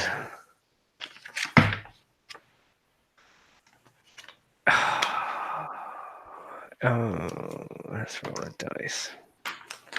Okay, he does the stupid thing. He kind of looks and just says relatively softly to Mina, who's closest, just get out. I will get him out. And I'm going to go after Declan. Okay. And I have 40-foot movement normally. I don't know if I can get down to where the fire level type fiery things are. So Declan was further away from the stairs than you. Sure. So if he can make it, you can make it. So I can get all the way down to the fiery level. And you you said probably it's have enough movement to pick him up bodily and move him with you. Because he had Yeah. these. So it took him. Declan has 30 feet of movement, correct? Yeah, but he can also dash and other but he things. used his. I use my action to quaff a potion. Yeah. And technically make myself a mask too. So Mm. I definitely could not dash as well. But you've got I bonus guess action I dash. guess I could bonus action dash. Yeah, because it would have taken you about 50 feet of movement. Like, well, yeah, maybe Okay. 50, 60 feet of movement to get there. But Okay. Makoud was closer, so you could catch up with him. So yeah, Makoud, it's gonna. I will say, because the stairs are gonna take 5 feet of your movement. I imagine you're right next to the stairs, so you can get. And the corridors are 30 feet long, so you can get to the other end of the corridor, which is where Declan currently is about to go down into the fire For 40 feet. for 40 feet. Okay. And then there is a corridor of 30 feet that's on fire, and then No, a so- door at the end. Ye- Or So Declan is currently on floor 3, about to go down to floor 4. You Okay. are on floor 2, but you can get to the same spot as Declan for 40 feet of movement. and if I dash, If you dash, you could get down into the fire. Okay. And like halfway along. halfway along. Okay. Declan will just be calling, Makoud, go back!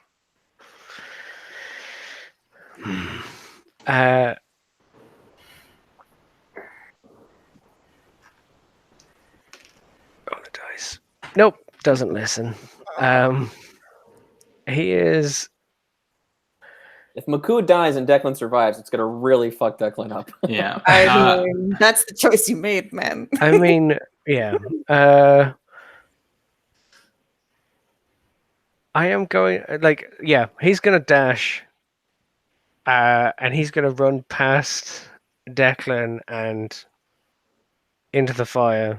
Okay, so immediately He's- getting down there, the flames are licking up the ceiling there everywhere. If anything was alive down there, there's no way it is anymore. 100%. Okay. I still have a bonus action left, and on a dash, I can do Goring Rush. Can I put Horn through a weak point in the boat? Yeah.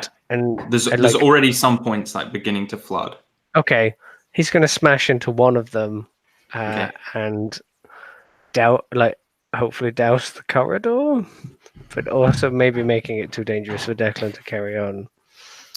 Maybe. So at this point, I don't know how much of this Maku will be able to figure out, but at this point, like, you're never going to be able to put the entire fire out until the boat's completely submerged, because the flames are like up the walls and everything. So Okay, The you slaves can, are- you can. his area is fine, right? I mean, yeah, sure.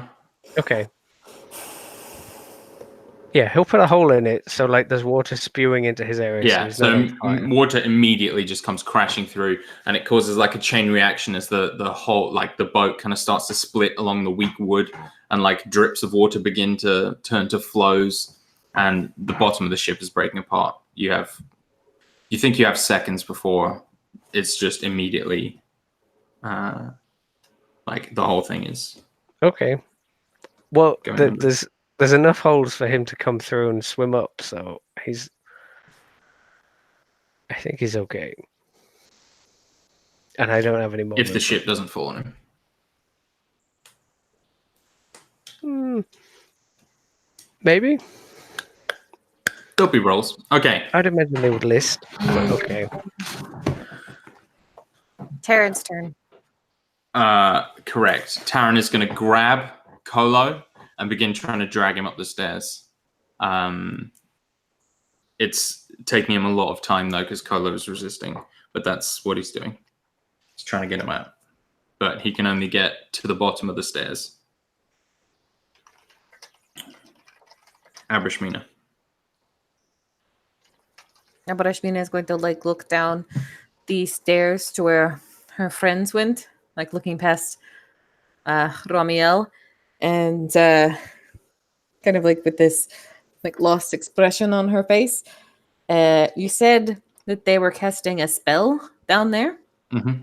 Is the source of this spell within 120 feet of Abrashmi? Spell's over. Spell is over. Yeah, It was described as it was a firebolt. Oh, okay. the chanting So- kind of like died Yeah. as they died. I gotcha.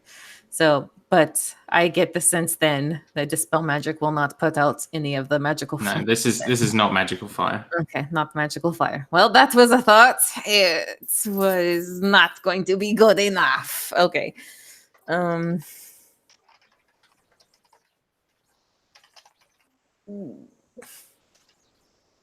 Stupid boys.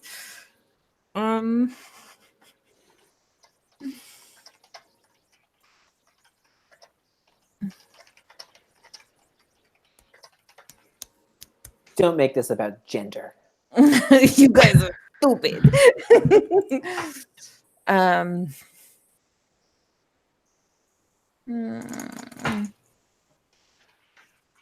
Makud, just as a heads up though, you will take 2d10 damage from originally running into the fire, which, according to the DMG, is the amount of damage if you stumble into a fire pit.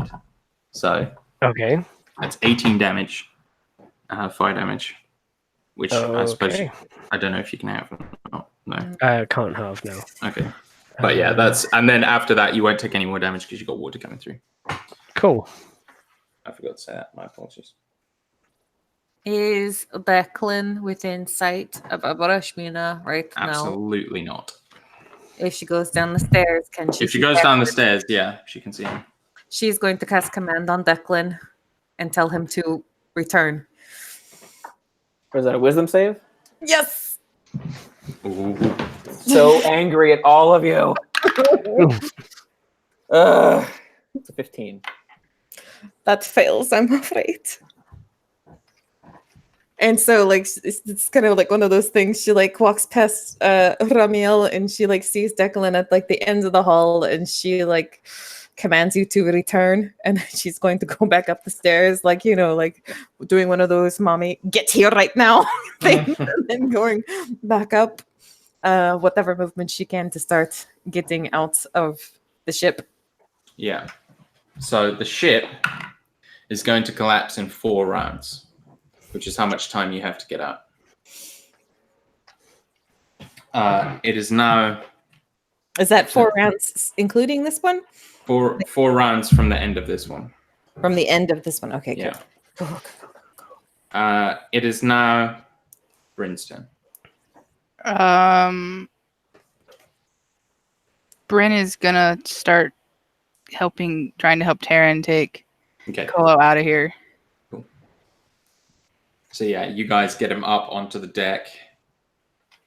And you can see now there's like smoke pouring from just all around the outside of the ship. There's like a few people on the dock, but they're just staring. They don't look like officials or anything. As it's like getting close to like 6 a.m. now, and a couple of people are out. But yeah, you can almost get them out. And you see like Thal and Maya are on the deck, and they grab Kolo and begin helping as well. Declan.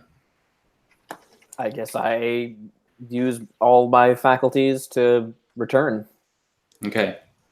So that would be 30 feet along the corridor, then dash 30 feet, dash, so you can get almost out onto the deck if you're using literally every movement possible. Well, she didn't tell me to flee. She told me to return. So I go to where she is and I stop. Okay.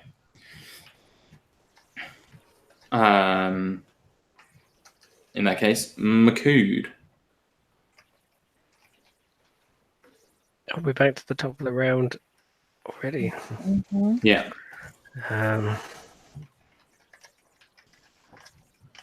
4 rounds, man. Not that he knows that. Sure. He with the water and stuff.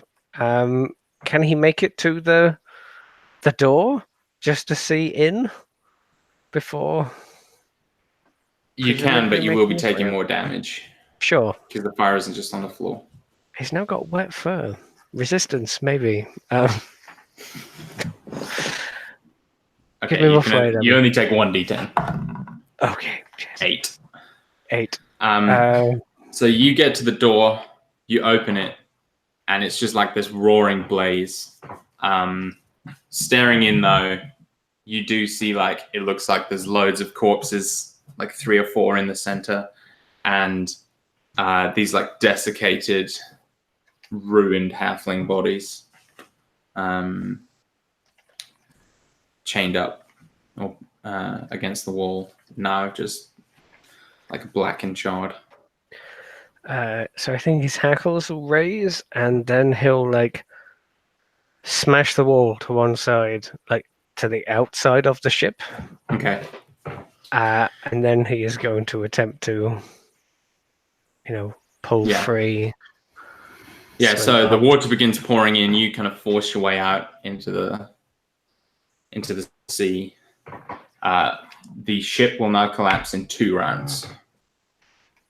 This is the 3rd round. No, because I just made it weaker. Yeah, structural he's just integrity. weakened it. Oh, So it is now 2 rounds.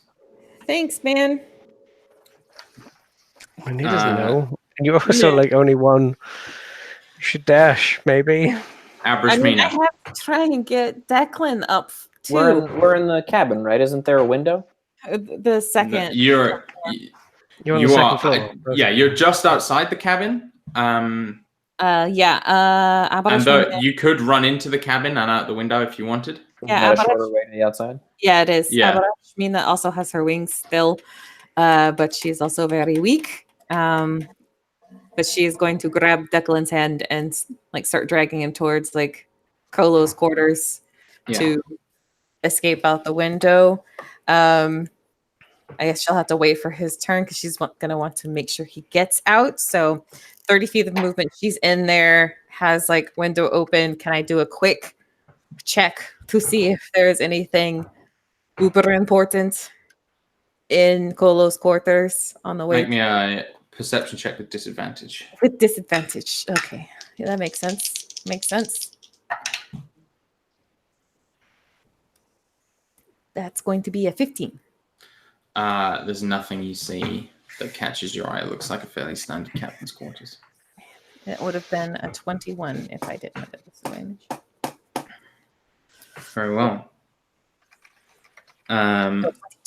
Bryn, it's your go. I assuming you're just continuing with the others to get him off. All right, you guys get him down the gangplank and onto the stone jetty. Back to the top of the round.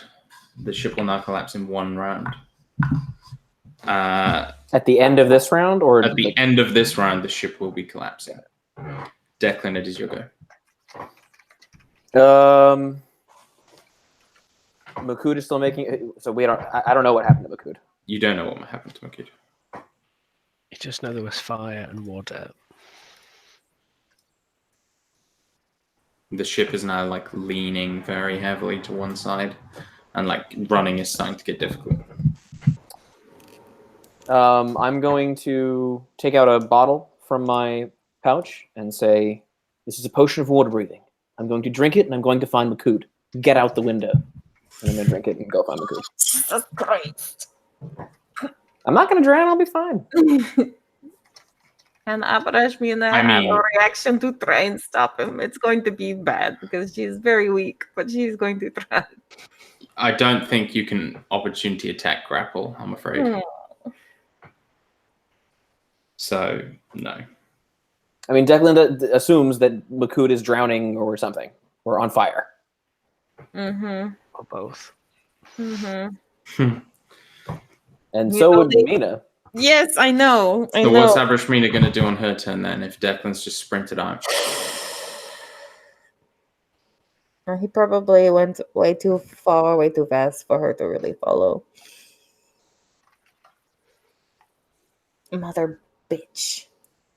Stupid boys. Okay.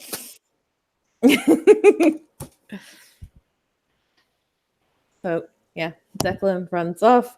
Mina's stuck with open window. Is she just going to fly out? She's going to take another look around the room.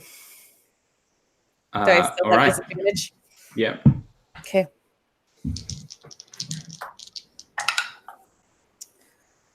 Ooh, that's better. That's a dirty 20, a 12, Okay.